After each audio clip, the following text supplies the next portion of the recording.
Okay, good morning. இன்னைக்கு நம்ம 100-day test series ஓட test number 12 ஓட syllabus பார்க்க போறோம். Botany-ல it was molecular base of inheritance and zoology-ல it was biomolecules. So first botany-ல இருந்து ஆரம்பிக்க போறோம். High weightage chapter molecular base of inheritance is very important. இந்த chapter principles of inheritance இந்த சாப்டர்லாம் வந்து ரொம்ப கன்செப்ஷுவலான சாப்டர்ஸ் ஏற்கனவே சொன்ன மாதிரி. ஸோ கொஞ்சம் புரிஞ்சு படிக்கணும். முக்கியமாக சென்ட்ரல் டாக்மா பற்றி படிக்கும்போது you will have to understand the mechanism எப்படி நடக்குது, what are the enzymes involve, அந்த என்சைம்ஸ் வந்து அந்த என்சைம்ஸோட மோட் ஆஃப் ஆக்ஷன் எப்படி இருக்குது, ஃபங்க்ஷன் என்ன. ஸோ இந்த மாதிரி நிறைய விஷயங்கள் வந்து கவனமாக படிக்க வேண்டியது இருக்குது. It is very conceptual. So புரிஞ்சு படிக்கணும். மற்ற சில சாப்டர்ஸ் மாதிரி can't by heart and study this chapter. உங்களுக்கு புரியணும் என்ன நடக்குது, எப்படி. சென்ட்ரல் டாக் முக்கியமாக சென்ட்ரல் டாக்மா வந்து ரொம்ப புரிஞ்சு படிக்கணும். ரெப்ளிகேஷன், டிரான்ஸ்கிரிப்ஷன் அண்ட் டிரான்ஸ்லேஷன் எப்படி நடக்குது அப்படின்னு. Okay, molecular base of inheritance, biotechnology எல்லாம் வந்து interconnected. Okay, so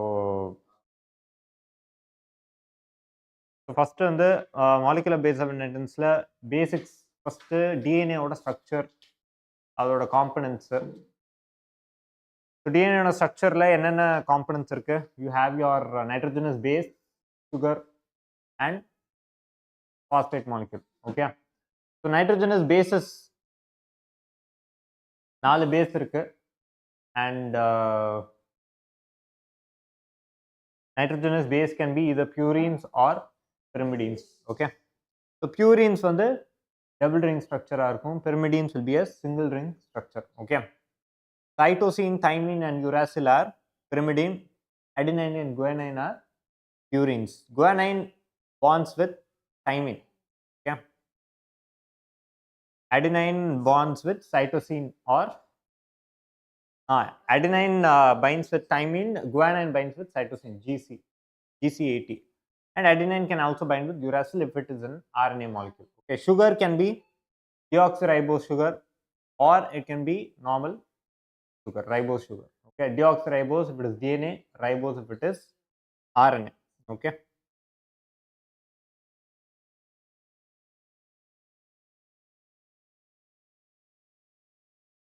purine nucleosides will have 1-9 glycosidic linkage. Okay, the first carbon of sugar, carbon number 1 of sugar, and n position nitrogen of the pyrimidine. Sorry, purine. Pyrimidine la it is 1-1 linkage. Okay, 1- carbon of the sugar and 1- nitrogen of the this thing purine, pyrimidine. Okay, அடுத்து வந்து phosphate group ஓட வந்து it forms a ester bond, phosphoester bond. So அந்த phosphate molecule வந்து 2 sugar molecules ஓட bond வச்சிருக்கனால 2 time அந்த ester bond form ஆகுது. அதனால அதை நம்ம phosphodiester bond அப்படின்னு சொல்றோம். Okay, 3- to 5- linkage. Okay,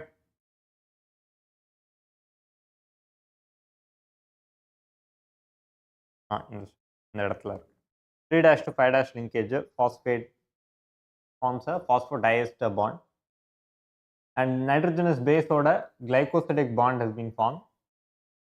Purine na 1-9, pyrimidine na 1-1. Okay, and nitrogenous bases are bound to each other by hydrogen bonding. Okay, so adenine வந்து 2 hydrogen bond form பண்ணுது. Okay, thymine and uracil oda. Guanine is forming 3 hydrogen bonds with cytosine. Okay, so structure la clear ஆருங்க. அடுத்து சார்காஃப்ஸ் rule என்ன சொல்லுது? purines and pyrimidine bases are occurring in equal amount அப்படின்னு சொல்றாங்க. Basically A plus G is equal to T plus C.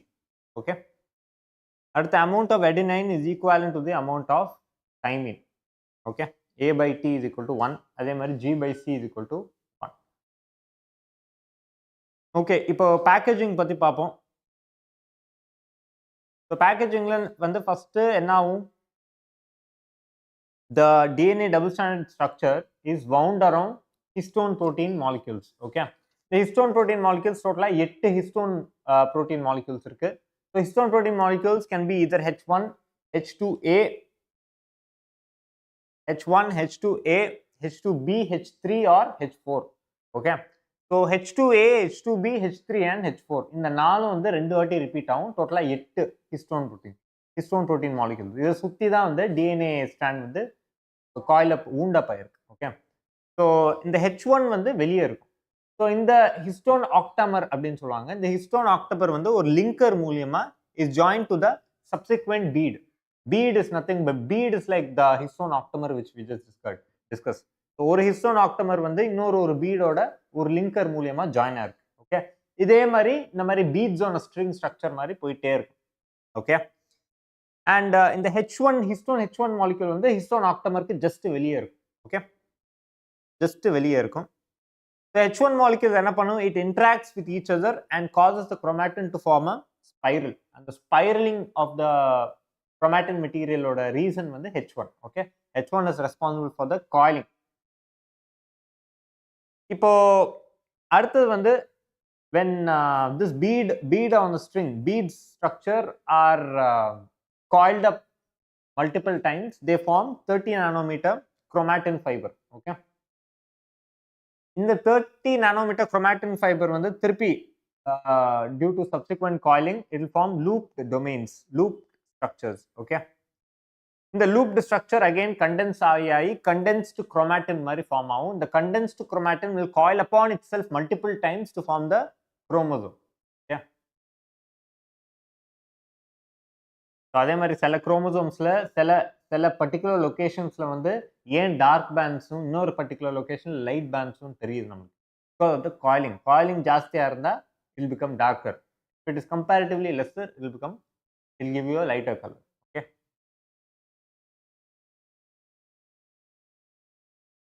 So H1 is responsible for the coiling. Okay, DNA replicationல start பண்றதுக்கு முன்னாடி first search for genetic material. So search for genetic material first experiment is the transformation. Griffith's experiment, transformation principle. Griffith's experiment is transformation principle. Okay. So இந்த எக்ஸ்பெரிமெண்ட்ல என்ன பண்ணாங்க? Virulent strains இருக்கு. Okay. நம்மளுக்கு virulent strains இருக்கு.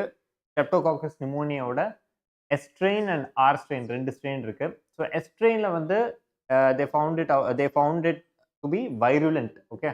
R strain was not virulent. Okay. So S strain had a smooth coating and it was virulent. Rough strain was non-virulent. Okay. So இப்போ என்ன try பண்ணாங்கன்னா S strain பாக்டீரியா வந்து ஒரு மைஸ்குள்ள inject பண்ணும்போது it caused disease, pneumonia disease, and the mice died, and the mouse died. R strain வந்து did not affect. இப்போ என்ன பண்ணாங்கன்னா இந்த S strain வந்து ஹீட் கில் பண்ணாங்க. ஓகே. ஹீட் கில் பண்ணி அதை வந்து மவுஸ்க்குள்ள இன்ஜெக்ட் பண்ணும்போது there was no disease. Okay. Heat killed S strain did not cause any disease. அதே மாதிரி R strain did not cause any disease. இப்போ என்ன பண்ணாங்க இந்த ஹீட் கில்ட் S பாக்டீரியா வந்து R strainோட மிக்ஸ் பண்ணி இப்போ அவங்க வந்து அதை இன்ஜெக்ட் பண்ணும்போது it cause the disease. So அப்போ என்ன கண்டுபிடிச்சாங்கன்னா something which was there in the S strain transform the R strain into the S strain. Okay. So அதுதான் வந்து டிரான்ஸ்ஃபார்மிங் பிரின்சிபல். அது என்னன்றது அவங்களுக்கு தெரியல, but there was something and that is the genetic material. Okay. So this is the transforming principle experiment. அடுத்து வந்து Hershey Chase experiment. Hershey சேஸ்க்கு முன்னாடி வந்து பயோகெமிக்கல் எவிடன்ஸ் கொடுத்தாங்க. யாரு? Avery, MacLeod and McCarty. So biochemical எவிடன்ஸில் எப்படி அதை கண்டக்ட் பண்ணாங்க? Using enzymes. Okay. DNases, RNases and proteases use பண்ணி they try to understand which is the transforming principle. Okay. So அது மூலியமா அவங்க கண்டுபிடிச்சதுல என்ன பண்ணுது? ஆர்னேசஸ் அண்ட் ப்ரோட்டியேசஸ் வந்து அவங்க அதை ப்ரொவைட் பண்ணாலும் டிரான்ஸ்ஃபார்மிங் ஹேப்பன். அது வந்து டிரான்ஸ்ஃபார்மிங் வந்து எஃபெக்ட் பண்ணலை. ஆனால் டினேசஸ் போடும் போது என்ன ஆகுது? Transforming principle was effected. Okay. Transformation did not happen. So basically DNases, ஆர்னேசஸ்லாம் என்ன பண்ணுது? These are enzymes which will digest the DNA or RNA or protein. So DNA digest பண்ணும்போது டிரான்ஸ்ஃபர்மேஷன் நடக்கலை. அப்போ என்ன கன்க்ளூட் பண்ணாங்க? DNA is the genetic material அப்படின்னு conclude பண்ணாங்க. But still it was not widely accepted. Okay. அதுக்கப்புறம் Hershey Chase எக்ஸ்பெரிமெண்ட்ல Hershey Chase எக்ஸ்பெரிமெண்ட்ல என்ன கன்க்ளூட் பண்ணாங்க? ஹெர்ஷி சேஸ் எக்ஸ்பெரிமெண்ட்ல என்ன பண்ணாங்கன்னா, they used radioactive phosphorus and sulfur. Okay. So bacteriophage இருக்கு. Bacteriophage will infect a host cell அப்படின்னு நமக்கு தெரியும். Okay. So bacteriophage will infect the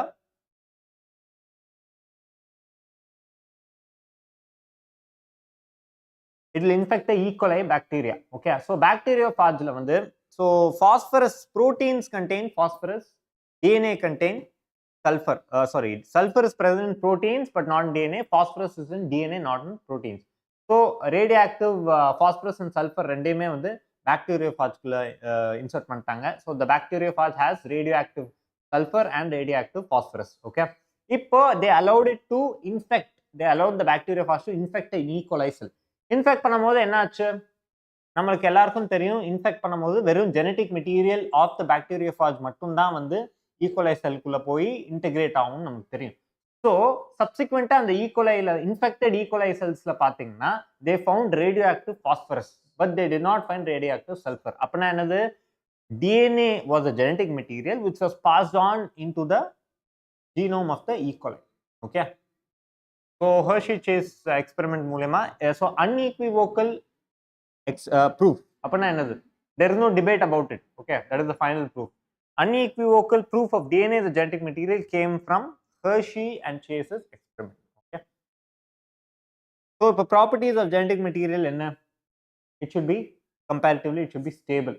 First thing, it should allow for more variations and mutations across basically evolution. It should pave way for evolution, and also it should be able to express itself in the form of Mendelian characters. Okay. Yeah, self-replication, it should be able to auto-replicate. Okay. Stable, so changes, express itself, replication. Okay. ஆனா இப்போ ஏன் RNA was not considered? Because RNA was relatively unstable and it allowed sudden changes in the genetic material. Okay, sudden mutations. So unstable இருக்கிறதோட கான்சிக்வன்ஸ்னால now mutations வந்து will happen at a much faster rate. Usually ஸ்லோவா இருக்கணும். Across many generations சின்ன சின்னதா accumulate ஆகும் சில characters, favorable characters. So that is favorable mutation. இந்த இடத்துல sudden mutationனால we'll be experiencing disorders and diseases. Okay. Therefore virus with RNA as genome நம்ம ஏற்கனவே படிச்சிருக்கோம். வைரஸ்க்கு வந்து RNA-ஆவும் இருக்கலாம், DNA-ஆவும் இருக்கலாம். ஜீனோம் ரெண்டு பாசிபிலிட்டி இருக்கு. Single strand, double strand, DNA or RNA. So RNA genome இருக்கிற virus is much short lived. It's very short lived compared to the ones having DNA as the genetic material. So since they have a very short lifespan and RNA as genetic material, they mutate at a much faster rate. ஏன் வந்து வைரஸ்னால அவ்வளோ ஃபாஸ்டா adapt பண்ணிக்க முடியுது எந்த என்வாயன்மெண்ட்லையும்? Any host attack பண்ணாலும் ஏன் அதனால அவ்வளோ சீக்கிரமா மியூட்டேட் ஆகி அடாப்ட் பண்ணிக்க முடியுதுன்னா, ஏன்னா அதோட genetic material RNA. It allows for faster mutations. Okay, that is how they are able to adapt to any particular environment. Okay, they can infect any cell easily. Okay, and take over their machinery. Okay, இப்போ coming to the important part of this chapter, DNA replication. So first, what type of a DNA replication is seen? Semi-conservative mode of DNA replication. Semi-conservative-னா என்னது? இப்போ புதுசா ரெண்டு strands இப்போ parental strands இருக்கு ரெண்டு. அது மூலமா நம்ம வந்து புதுசா ஒரு 4 ஸ்ட்ராண்ட் கிரியேட் பண்றோம்னா அதுல ரெண்டு ஸ்ட்ராண்ட் வந்து எப்படி இருக்கும்? அந்த ரெண்டு ஸ்ட்ராண்ட்ல ஒரு ஸ்ட்ராண்ட் பேரண்டல், இன்னொன்னு வந்து நியூலி சிந்தசைஸ்ட் ஸ்ட்ராண்டா இருக்கும். Parental strand and newly synthesised strand. So ஒரு பேரண்டல் ஸ்ட்ராண்ட், ஒரு நியூலி சிந்தசைஸ்ட் ஸ்ட்ராண்ட். ஸோ அதுல இருந்து நம்ம இன்னொரு ஜெனரேஷன் போனோம், இன்னொரு வாட்டி ரெப்ளிகேட் பண்ணோம்னா one of the strand will be the parental strand, the other will be the newly synthesized strand. So இந்த மாதிரி போயிட்டே இருக்கு. So this is known as semi-conservative mode of replication. இந்த மோட வந்து ரெப்ளிகேஷனை வந்து வாட்சன் அண்ட் கிரிக் வந்து சஜஸ்ட் பண்ணாங்க. Okay, they suggested, they proposed the idea, but அதை ப்ரூவ் பண்ணது வாட்சன் அண்ட் ப்ரூவ் பண்ண Meselson and Stahl. Okay, so Meselson and Stahl எக்ஸ்பெரிமெண்ட்ல என்ன பண்ணாங்க? இப்போ ஈகோலை வந்து நம்ம வந்து அது ஒரு மீடியாவில் க்ரோ பண்ணுறோன்னா அந்த மீடியாவில் நிறைய நியூட்ரியன்ஸ் இருக்கும். அதுக்கு தேவையான நிறைய எசென்ஷியல் நியூட்ரியன்ஸ், மினரல்ஸ் எல்லாம், விட்டமின்ஸ் எல்லாம் இருக்கும் அந்த மீடியாவில். ஸோ அந்த மீடியாவில் நைட்ரஜன் சோர்ஸுக்கு வந்து யூஸ்வலி N14 தான் யூஸ் பண்ணுவாங்க. பட் இந்த கேஸில் N15 heavy isotope of nitrogen. இதனால வந்து பெருசாக வெயிட்டில் ஒன்றும் டிஃப்ரென்ஸ் தெரிய போகிறதில்ல. It is gonna be a very minor difference in the density. ஆனால் using centrifugation gradient we can easily find out what is the difference in the weight அப்படின் difference in the density அப்படின் N15 மீடியால first grow பண்றாங்க ஒரு generation. அதுக்கப்புறம் என்ன பண்றாங்க, N14 மீடியாக்கு shift பண்றாங்க. இப்போ என்ன ஆகுது, இப்போ கிடைக்கிற ப்ராஜனி எல்லாமே வந்து it is showing in intermediate density to both N15 and N14. இந்த இடத்துல இந்த கிரீன் கலர். ஓகே, ஒரு ஜெனரேஷனுக்கு அப்புறம் ஃபர்ஸ்ட் N15 காட்டுச்சு.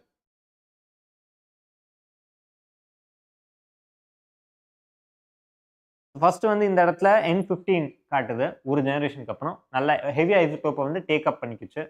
இப்போ அடுத்து வந்து இன்னொரு ஜெனரேஷன் வந்து N14 மீடியாவில் ஷிஃப்ட் பண்ணிடுறாங்க. ஒரு ஜெனரேஷன் N14ல போனதுக்கப்புறம் எல்லா ஈக்குவலாயுமே வந்து ஒரு இன்டர்மீடியட் டென்சிட்டிக்கு வந்துருச்சு. N14/N15 இன்டர்மீடியட் டென்சிட்டிக்கு வந்துருச்சு. இப்போ இன்னொரு ஜெனரேஷன் N14ல போடும்போது என்ன ஆகுது, அதுல பாதி வந்து N14க்கு போயிருச்சு, இன்னொரு பாதி அதே இன்டர்மீடியட் டென்சிட்டியில இருக்கு. திருப்பியும் இன்னொரு வாட்டி போச்சுன்னா இந்த ஹாஃப்ல இருந்து இன்னொரு ஹாஃப் மேல போயிடும். ஸோ இந்த மாதிரி போயிட்டே இருந்துச்சு. ஸோ இது மூலியமா இப்போ சீசியம் குளோரைட் டென்சிட்டி கிரேடியன்ட்ல வந்து ஹவுஸ் இட் ஆக்டிங். ஸோ அது வந்து எப்படி இருக்கும்னா, இட் இஸ் செப்பரேட்டிங் த ஈக்குவலை based on the specific point density. Okay, so point density அப்படின்னா என்னது, சென்ட்ரிஃபிகல் ஃபோர்ஸ் சொல்யூட் வந்து ஒரு சென்ட்ரிஃபிகல் ஃபோர்ஸ் கீழே எக்ஸர்ட் பண்ணுது. அதே மாதிரி பாயன்ட் ஃபோர்ஸ் ஆஃப் த சொல்யூஷன் வந்து மேல அப்வர்ட் வந்து ஒரு ஃபோர்ஸ் அப்ளை பண்ணும். ஸோ இதனால வந்து ஒரு பர்டிகுலர் ஏரியால வந்து அது மாட்டிக்கணும், லாக் ஆயிக்கணும். ஓகே, ஒரு பக்கம் centrifugal force of the solute வந்து ஒரு ஃபோர்ஸ் கீழே போடும், பாயன்ட் டென்சிட்டி வந்து ஒரு ஃபோர்ஸ் மேலே போடும். அது ரெண்டும் ஒரு இடத்துல வந்து கரெக்டா பேலன்ஸ் ஆகி நிற்கும். அதுதான் வந்து உங்களோட இந்த bands. Okay, so it is balancing at a unique point density. Okay, அந்த இடத்துல வந்து it will stop migrating, it will be என்ன சொல்றது, அந்த இடத்துல ஸ்டாப் ஆகி அப்படியே நிற்கும். So that is the band N15, N14, 15 band, N14 band அந்த மாதிரி. ஸோ இந்த எக்ஸ்பெரிமெண்ட் மூலமா என்ன கன்க்ளூட் பண்ணாங்க, DNA is replicating semi conservatively. Okay, ஏன்னா புதுசா ரெண்டு ஸ்ட்ராண்ட் செஞ்சதுன்னா அதுல ஒன்று வந்து பேரண்டல், ஒன்று நியூலி சிந்தசைஸ் ஸ்ட்ராண்ட் அப்படின்னு ப்ரூவ் பண்ணிட்டாங்க. ஓகே, வாட்சன் அண்ட் கிரிக் வந்து அதை ப்ரொபோஸ் பண்றாங்க, மீசல்ஸ் அண்ட் ஸ்டால் அதை ப்ரூவ் பண்றாங்க. ஓகே ஓகே இப்போ coming to the most important part, replication. So அதுக்கு முன்னாடி சென்ட்ரல் டாக்மா எப்படின்னு தெரியுது இல்லையா. ஸோ டிஎன்ஏ டு ஆர்என்ஏ வந்து என்னது, அப்புறம் ஓகே ஓகே ஸோ இந்த சென்ட்ரல் டாக்மாக்கு வந்து இப்போ நீங்க சொன்ன இந்த சென்ட்ரல் டாக்மாக்கு ஆப்போசிட்டா எதுவும் நடக்க வாய்ப்பு இருக்கா? என்னது? What is it called? Reverse transcription. Okay, so that is the opposite of the usual flow of central dogma. That is an exception to the usual flow of central dogma. Okay, reverse transcription எங்க நடக்கும்? ஒரு example, virus வந்து இப்போ பார்த்தீங்கன்னா RNA ஜீனோமா இருக்கும். Okay, will be single stranded RNA genome. So அது வந்து ஒரு ஹோஸ்டல்ல இன்ஃபெக்ட் பண்ணும்போது it has to synthesize DNA, double strand DNA. So அந்த சிங்கிள் ஸ்டாண்ட் ஆர்என்ஏல இருந்து டபுள் ஸ்டாண்ட் டிஎன்ஏ சிந்தசைஸ் பண்ணும். So that is reverse transcription. அந்த இடத்துல ஒரு என்சைம் யூஸ் பண்ணும் அந்த ப்ராசஸ்க்கு, that is reverse transcription. Okay, நீங்கள் ஒன்று பார்த்தீங்கன்னா நம்மளோட இம்யூன் சிஸ்டமில் வந்து பார்த்தீங்கன்னா ஒரு செல்லை இன்ஃபெக்ட் பண்ணியாச்சுன்னா அந்த செல் வந்து it will signal the surrounding cells, it release an inhibitor so that transcription does not happen in the surrounding cells. Okay, so அந்த மாதிரி. So replication first என்ன நடக்குது? What is the first step in replication? என்ன அதுக்கெல்லாம் முன்னாடி first எந்த இடத்துல ஆரம்பிக்கும்? ஓரை ஃபர்ஸ்ட் ஓரை. ஓகே ஓகே ஃபர்ஸ்ட் ஓரை. ஸோ ஓரையை வந்து யாரு ரெக்கக்னைஸ் பண்ணி என்ன ஆகும்? இடத்துல ஓரை இருக்கு, ஓரை அங்கதான் ஆரம்பிக்குது. ஓகே, அந்த இடத்துல என்ன ஆகுது? ஓரையில என்ன ஆகுது? எண்டோநியூக்ளியஸ் என்சைம் இருக்கா? எண்டோநியூக்ளியஸ் என்சைம் என்ன பண்ணும்? ஒரு இன்சிஷன் கிரியேட் பண்ணும் அந்த ஓரை ரீஜன்ல. ஓகே, ஸோ ஓரை ரீஜன்ல எண்டோநியூக்ளியஸ் வந்து ஃபர்ஸ்ட் ஒரு இன்சிஷன் கிரியேட் பண்ணுது. அதுக்கப்புறம் என்ன ஆகும்? டிஎன்ஏ ஹெலிகேஸ் என்ன பண்ணுது? It will start unwinding the DNA strand. Okay, unwinding ஆரம்பிச்சிருச்சு. அன்வைண்டிங் எந்த இடத்துல நடக்குது? அட் த ஓரை அன்வைண்டிங் நடக்க ஆரம்பிக்குது. செகண்ட், ஸோ ஆப்வியஸ்லி அன்வைண்டிங் நடக்கும்போது there will be a fork-like structure, a Y-shaped replication fork will be created unwinding நடக்கும்போது. Okay, so replication folk create பண்ணிச்சு. அன்வைண்டிங் நடக்குது. ஃபர்ஸ்ட் எண்டோநியூக்ளியஸ் இன்சிஷன் கிரியேட் பண்ணுது ஓரைல. அந்த இடத்துல வந்து அன்வைண்டிங் ஆரம்பிக்குது ஓரைல. Y shaped fork, the replication fork is being formed. The replication fork form ஆனதுக்கு அப்புறம் என்ன ஆகுது? SSB proteins என்ன பண்ணுது? ரீவைண்டிங்கை ப்ரிவென்ட் பண்ணுது. ஓகே, அதே மாதிரி அன்வைண்டிங் நடக்கும்போது ஸ்ட்ரெயின் உண்டாகும். ஓகே, ஸ்டாண்டில் வந்து ஸ்ட்ரெயின் உண்டாகும், டார்ஷனல் ஸ்ட்ரெயின் உண்டாகும். அந்த ஸ்ட்ரெயினை ரிலீவ் பண்றது யாரு? DNA கைரேஸ். DNA topoisomerase. DNA topoisomerase is a DNA gyrase. Okay, so torsional ஸ்ட்ரெயினை ரிலீவ் பண்ணுது DNA gyrase. So SSB protein, DNA கைரேஸ், DNA topoisomerase, your helicase, இதெல்லாம் வந்து together it is acting. Okay, so இந்த 3 step நடக்குது. அதுக்கப்புறம் என்ன ஆகுது? ரெப்ளிகேஷன் பபிள் கிரியேட் ஆகுது. Okay, this is the replication bubble. Okay, so ரெண்டு பக்கமும் வந்து ஒரு ரெப்ளிகேஷன் பபிள், ரெண்டு Y shaped fork like structure. Replication folk இந்த இடத்துல ரெண்டு ரெப்ளிகேஷன் ஃபோக் இருக்கு. ஒரு ரெப்ளிகேஷன் பபிள் கிரியேட் ஆகுது. ரெப்ளிகேஷன் பபிள் கிரியேட் ஆக்சுவலி இதுக்கெல்லாம் முன்னாடி ஓரைல வந்து இன்சிஷன் கிரியேட் ஆகணும்னு என்ன ஆகும்னா டிஎன்டிபிஸ் வந்து ஃபர்ஸ்ட் ஆக்டிவேட் ஆகும். Okay, dNTPs are your building blocks to synthesize a new strand இல்லையா? ஸோ ஃபர்ஸ்ட் என்ன ஆகும்னா ஆக்டிவேஷன் ஆஃப் டிஎன்டிபி, டிஆக்சிரைபோநியூக்ளியோடைட் வந்து ஃபர்ஸ்ட் ஆக்டிவேட் ஆகும். ஸோ இந்த டிஎன்டிபிஸ் ஆக்டிவேட் பண்றது யாரு? The enzyme phosphorylase. Okay, phosphate energy and enzyme phosphorylase. இந்த phosphorylase enzyme என்ன பண்ணும்? It activates the DNTPs. Okay, ஏன் இந்த DNTPs தேவை? Because they are providing energy as well as they are acting as the substrate or building blocks for the polymerization reaction. Okay, அதாவது elongation of the strand, அதான் polymerization. Okay, so in the DNTPs they have high energy phosphate molecules. So those phosphate molecules நம்ம break பண்ணும்போது synthesizing energy, அந்த எனர்ஜியை use பண்ணி they are carrying out the process of replication. So DNTPs are used for both energy and as well as substrates for synthesizing the strand. Okay, activation of DNTPs, first incision in the endonucleus, activation of DNTPs, unwinding நடக்குது. Unwinding நடந்ததுக்கு அப்புறம் SSB proteins, helicase, gyrase இதெல்லாம் involved. Unwinding நடந்து DNA இது உங்களோட replication bubble form ஆகுது. Bubble form ஆனதுக்கு அப்புறம் என்ன ஆகுது? ரெண்டு ஸ்ட்ராண்ட் சிந்தசிஸ் நடக்குது. One is your lagging strand, known as your leading strand. The strand going away from the replication fork. The strand going away from the replication fork is known as lagging or leading. First of all, replication in the direction நடக்குது? 5' to 3' direction நடக்குதா? Okay. So leading strand எப்படி இருக்கும்? Is it being synthesized away from the replication fork or towards the replication fork?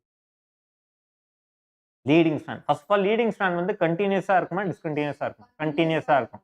No gaps, no breaks. Replication fork towards the replication fork or away from the replication fork? Towards the replication fork. Okay, 5' to 3' direction towards the replication fork synthesize ஆகுது leading strand. Okay, lagging strand வந்து away from the replication fork. So நம்ம வந்து 5' to 3' direction synthesize ஆகுதுன்னா it is the strand complementary to the template strand. So இப்போ template strand இந்த இடத்துல 5' இந்த இடத்துல இந்த இடத்துல 3' இந்த இடத்துல 5' இருந்துச்சுன்னா அப்போ strand எப்படி synthesize ஆகும்? 5' to அதாவது இந்த டைரக்ஷன்ல synthesize ஆகும். இந்த டைரக்ஷன்ல. ஸோ இந்த இடத்துல பார்த்தீங்கன்னா ரெப்ளிகேஷன் ஃபோக் டுவர்ட்ஸா அவே ஃப்ரம் அப்போ அது என்ன ஸ்டாண்ட்? அது lagging strand. So lagging strand எப்படி இருக்கும்? டிஸ்கண்டினியூஸா இருக்கும்.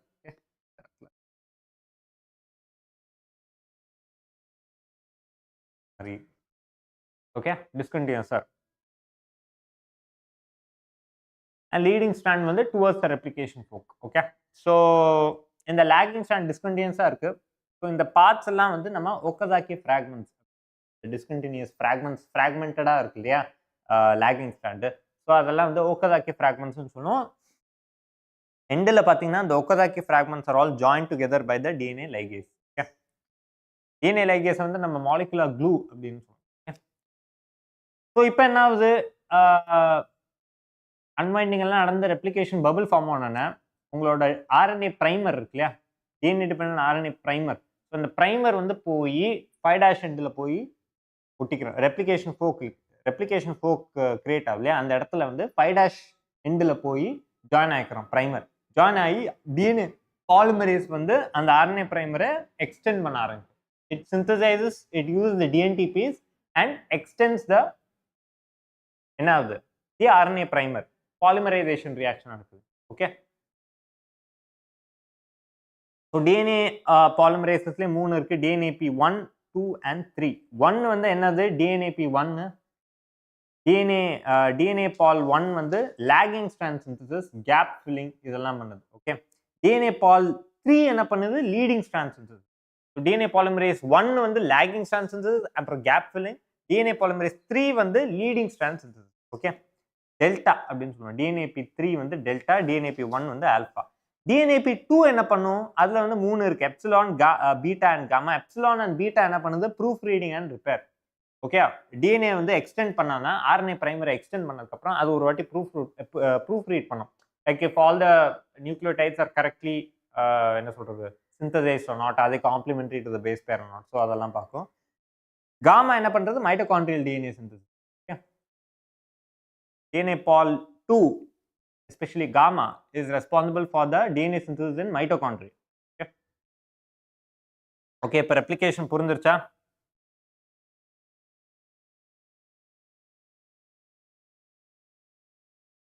ஞாபகம் வச்சுக்கோங்க, 5' to 3' direction போதும். Okay, DNA synthesis occurs in 5' to 3'. Okay, இப்போ இந்த டயக்ராம் வந்து கிளியரா இருக்குல்ல உங்களுக்கு. Lagging strand and leading strand ரெண்டு ரெப்ளிகேஷன் ஃபோர்க் இருக்கு.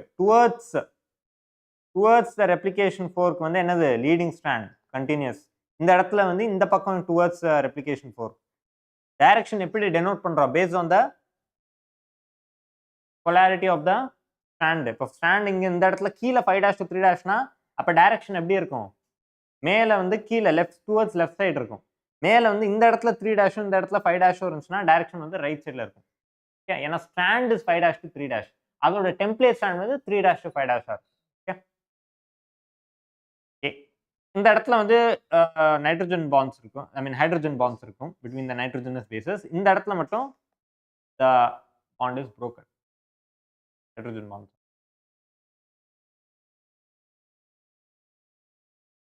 அடுத்து வந்து ஜீன்ஸ், டைப் ஆஃப் ஜீன்ஸ்ல வந்து யூ ஹேவ் ஹவுஸ்கீப், அதாவது கான்ஸ்டிடியூட்டிவ் ஜீன்ஸ் அண்ட் நான் கான்ஸ்டிடியூட்டிவ் ஜீன்ஸ். கான்ஸ்டிடியூட்டிவ் ஜீன்ஸ் எப்படி இருக்கும், they are present in all the cells, all types of cells. Okay, ஏன், because the expression of these genes are required in all types of cells for normal metabolic activity. Okay, நான் கான்ஸ்டிடியூட்டிவ் jeans பார்த்தீங்கன்னா they are not present in all of them and they are not expressed all of the time. Okay, so இப்போ அதுலேயே வந்து இன்டியூசபிள் and ரெப்ரெசபிள் jeans இருக்கு. இன்டியூசபிள் ஜீன்ஸ்ல வந்து இந்த presence of a chemical substance, in the presence of an inducer, it is switched on. Okay, repressible ஜீன்ஸ்ல இந்த presence of a repressor, it is switched off. Okay, அந்த மாதிரி. ஸோ கான்ஸ்டிடியூட்டிவ் அண்ட் நான் கான்ஸ்டிடியூட்டிவ் ரெண்டு டைப் ஆஃப் ஜீன்ஸ். அது தவிர்த்து யா multi genes, repeated genes and single copy genes. பேர்லேயே இருக்கு, single copy genes are present in single copies. Okay, repeated genes வந்து மல்டிபிள் காப்பீஸ்ல இருக்கு. Multi genes are similar genes present in many products. Okay, they are a group, multi genes are a group of genes which has a similar activity. Okay, similar function, similar products. அதோட translation products வந்து ரொம்ப சிமிலரா இருக்கும். Transposons, jumping jeans. அடுத்து வந்து transcription structure எப்படி இருக்கும், so 3' to 5' and 5' to 3' டைரக்ஷன்ல இருக்கு. ஸோ உங்களுக்கு promoter, structural gene and terminator region இருக்கு. 3 ரீஜன் இருக்கு. ஸ்ட்ரக்சரல் ஜீனை வந்து நம்ம என்னன்னு கூப்பிடுவோம், சிஸ்ட்ரான்னு கூப்பிடுவோம். சிஸ்ட்ரான்ல இன்ட்ரான்ஸ் அண்ட் எக்ஸான்ஸ் ரெண்டுமே இருக்கும். இன்ட்ரான்ஸ் என்னது, இன்ட்ரான்ஸ் என்ன, what are introns? இன்ட்ரான்ஸ் வந்து what are they?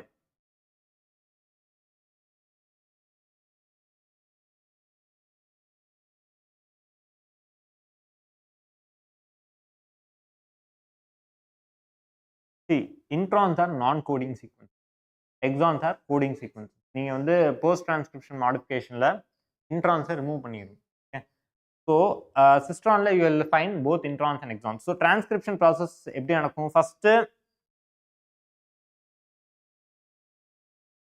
DNA synthesis வந்து எப்படியும் போல 5' to 3' டைரக்ஷன்ல நடக்கும்னு எல்லாருக்கும் தெரியும். ஸோ இப்போ ஸ்ட்ராண்ட் வந்து இந்த இடத்துல 3' and 5' இருந்துச்சுன்னா அதுதான் டெம்ப்ளேட் ஸ்ட்ராண்ட். ஸோ அப்போ இந்த இடத்துல இருந்து 5' to இந்த டைரக்ஷன் நடக்கும். ஸோ ஃபர்ஸ்ட் என்ன பண்ணும்,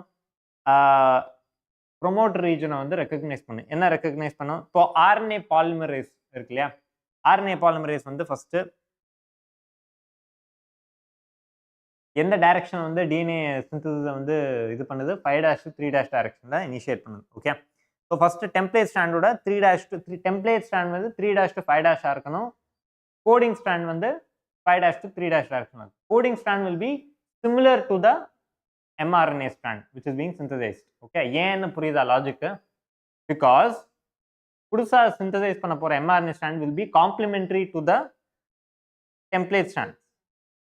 Coding strand will also be complementary to the coding strand. Sorry, to the template strand. இல்லையா, இந்த இடத்துல இதுதான் coding ஸ்ட்ராண்ட்னா this coding strand is complementary to the template strand. So புதுசா சிந்தசைஸ் பண்ண போற mRNA is going to be complementary to the template strand. So both the newly synthesized பண்ண போற mRNA strand single strand the coding strand similar இருக்கும் இல்லையா ஸ்ட்ரக்சர்ல. The only difference is that timing பதிலா uracil இருக்கும் because it is an RNA. Okay. So template strand is the antisense strand or non-coding strand. The இன்னொரு strand வந்து is your coding strand. Okay.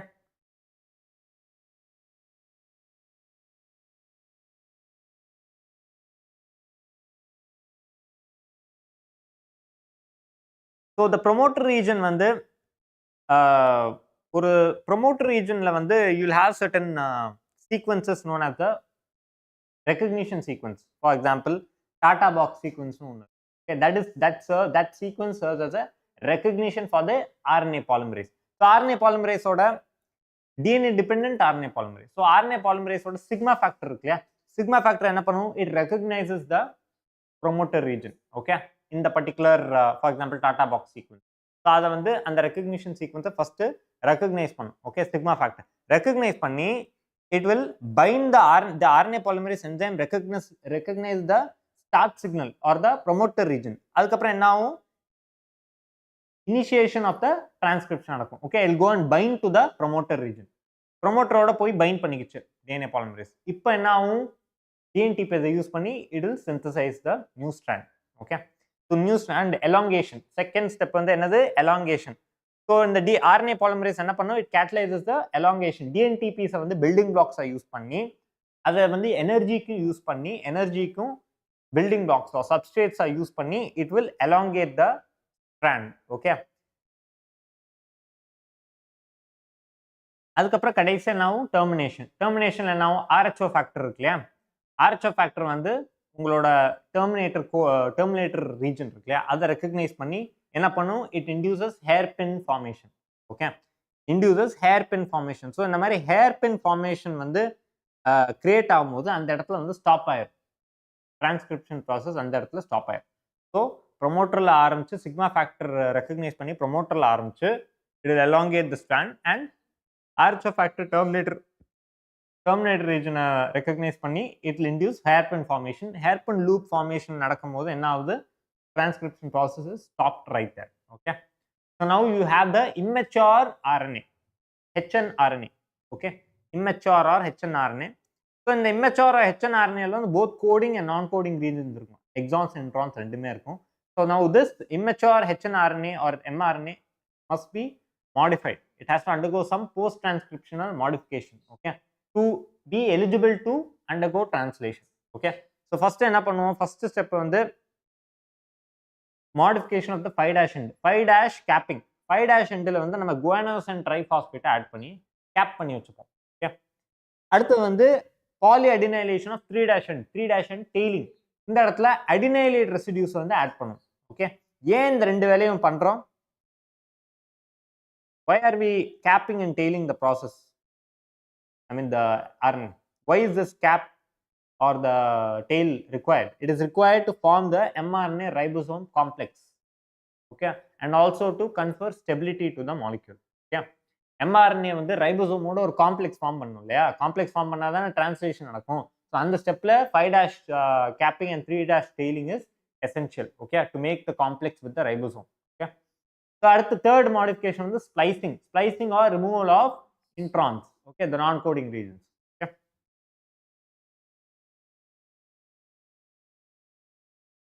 so ultimately வந்து எல்லாம் முடிஞ்சதுக்கு அப்புறம் structure எப்படி இருக்கும், mRNA ஸ்ட்ரக்சர் இந்த மாதிரி இருக்கும்.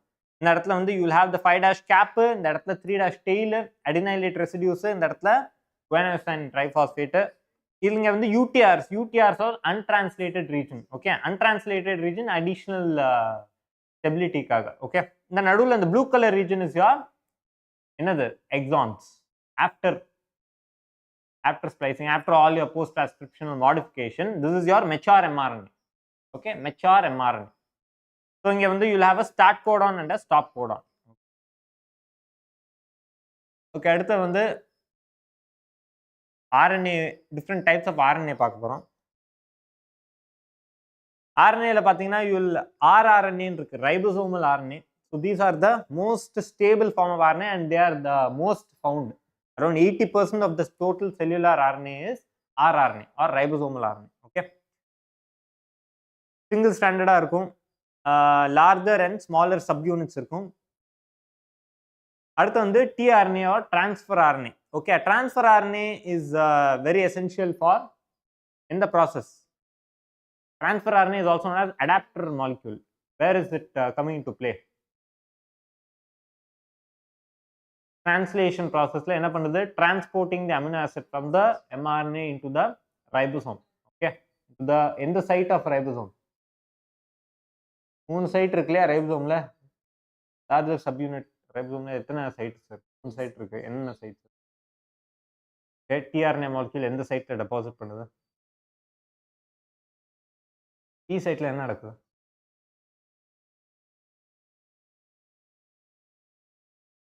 See, P site is also known as peptidyl site. So அந்த இடத்துல என்ன ஆகுது, peptide is present. Okay, peptide is present. Okay, peptide என்னது?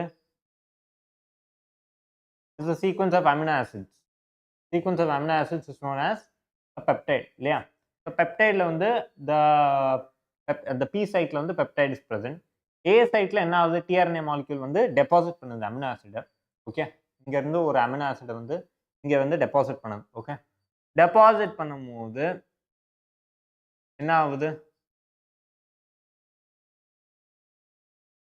peptide is first brought into the A site, amino acid join ஆகுது, திருப்பி it is brought back into the E site இந்த மாதிரி, and then the tRNA molecule will exit through the E site.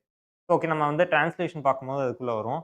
So tRNA மாலிக்யூல்ல வந்து ஒரு இம்பார்ட்டண்டான ஒரு இது இருக்கு, ரெண்டு ஃபார்ம் இருக்கு. 2D clover leaf like form,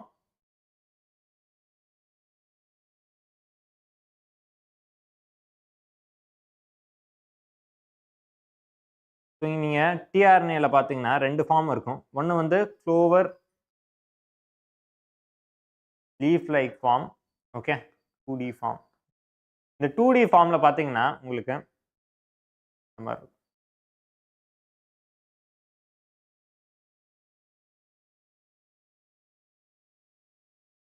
இந்த இடத்துல பாத்தீங்கன்னா ஒரு மூணு சீக்வென்ஸ் இருக்கும். Let's take like this. So இந்த region is known as your amino acid binding arm. So இந்த ஆர்ம், இந்த ரீஜன் வந்து நீங்க இந்த ஸ்டிக்கி எண்ட் மாதிரி கொஞ்சம் நீட்டிட்டு இருக்கும். ஏன் நீட்டிட்டு இருக்கு? To carry the amino acid Godan இருக்கு இல்லையா, அந்த கோடானை கேரி பண்றதுக்கு மூணு இடம் இந்த இடத்துல இப்படி ஸ்டிக்கி எண்ட் மாதிரி இருக்கும். So that the codon can easily attach to the tRNA arm. So this is known as the amino acid binding arm.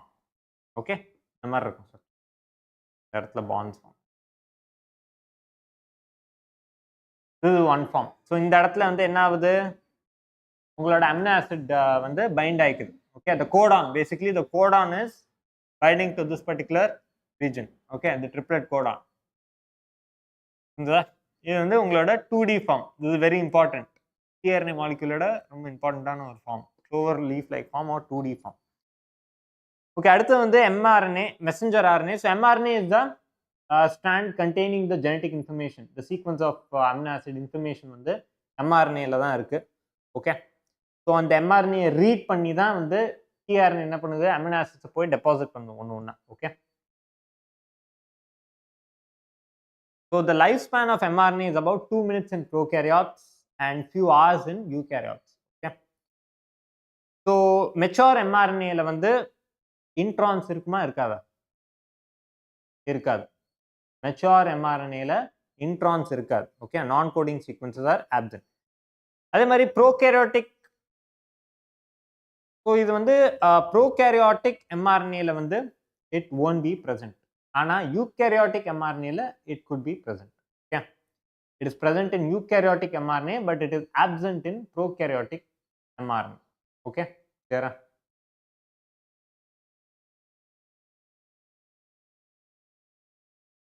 மோனோசிஸ்டானிக் பாலிசிஸ்டானிக்னா என்னது? சிஸ்டான்னா என்னன்னு தெரியும் இல்லையா? ஓகே, இப்போ அந்த அந்த அந்த segment of the gene, if it is coding for one particular protein, it is monosystonic. It is coding for multiple, then it is polycystonic. Clear? Okay, அடுத்து வந்து நம்ம ஏற்கனவே டிஸ்கஸ் பண்ண மாதிரி யூடிஆர்ஸ் எதுக்கு இருக்கு? டு ப்ரொவைட் ஸ்டெபிலிட்டி, அடிஷனல் ஸ்டெபிலிட்டிக்காக இருக்கு. இந்த யூடிஆர்ஸ் will not be translated. These won't get translated. இந்த ஸ்டார்ட் டு ஸ்டாப் கோடானுக்கு நடுவில் இருக்கிறது மட்டும்தான் வந்து will get translated. இந்த UTRs will not get translated. That is simply there to provide stability. Okay. Monosystonic, polysystonic பார்த்தாச்சு. So the polysystonic mRNA or what will it have? It will have an initiator codon. Okay, start codon அப்படின்னு சொல்லுவோம். Yeah, UAUG, GUG இந்த மாதிரி ஒரு start Godan இருக்கும். And then it will have a terminator codon. Okay, which is the for example UAA, UGA அந்த மாதிரி. Okay, stop codon. Start codon and stop codon இருக்கும் between one particular gene. Okay. So translation க்கு முன்னாடி genetic code பார்த்துருவோம். Genetic code எப்படி இருக்கும்? It is triplet codon. Okay, triplets codonல இருக்கும். So the sequence of nucleotides on the mRNA and the sequence of amino acids in the polypeptide chain is called the genetic code. Okay, so mRNA ல வந்து sequences எப்படி இருக்கும்? Nitrogenous base sequences தானே இருக்கும், single ஸ்ட்ராண்டா இருக்கு. அதில் வந்து ஒரு பர்டிகுலர் என்ன சொல்றது, ஒரு பர்டிகுலர் சீக்வன்ஸ்ல இருக்கும் த நியூக்ளியோடைட் பேஸ். ஸோ யூஸ்வலி வந்து 4 பாசிபிலிட்டிஸ் இருக்கு இல்லையா, you, A, G and C, 4 இருக்கும். ஸோ இந்த சீக்வன்ஸ் ஆஃப் நியூக்ளியோடைட்ஸ் வந்து நம்ம 3 பிரிச்சு each of those triplet codon is coding for one particular amino acid. So the mRNA is a sequence of என்னது, nitrogenous bases. The polypeptide is a sequence of amino acids. So இந்த மாதிரி வந்து mRNA ல வந்து இந்த மாதிரி இருந்துச்சுன்னா பெப்டைட்ல எப்படி இருக்கும்? பெப்டைட்ல இருந்து இது ஒரு பர்டிகுலர் அமினோ ஆசிட், இது ஒரு பர்டிகுலர் அமினோ ஆசிட் 2, இது வந்து ஒரு பர்டிகுலர் அமினோ ஆசிட் 3, இந்த மாதிரி இருக்கும். புரியுதா? பெப்டைட் ஸ்ட்ரக்சர் இந்த மாதிரி இருக்கும், mRNA ஸ்ட்ரக்சர் இந்த மாதிரி. ஓகே,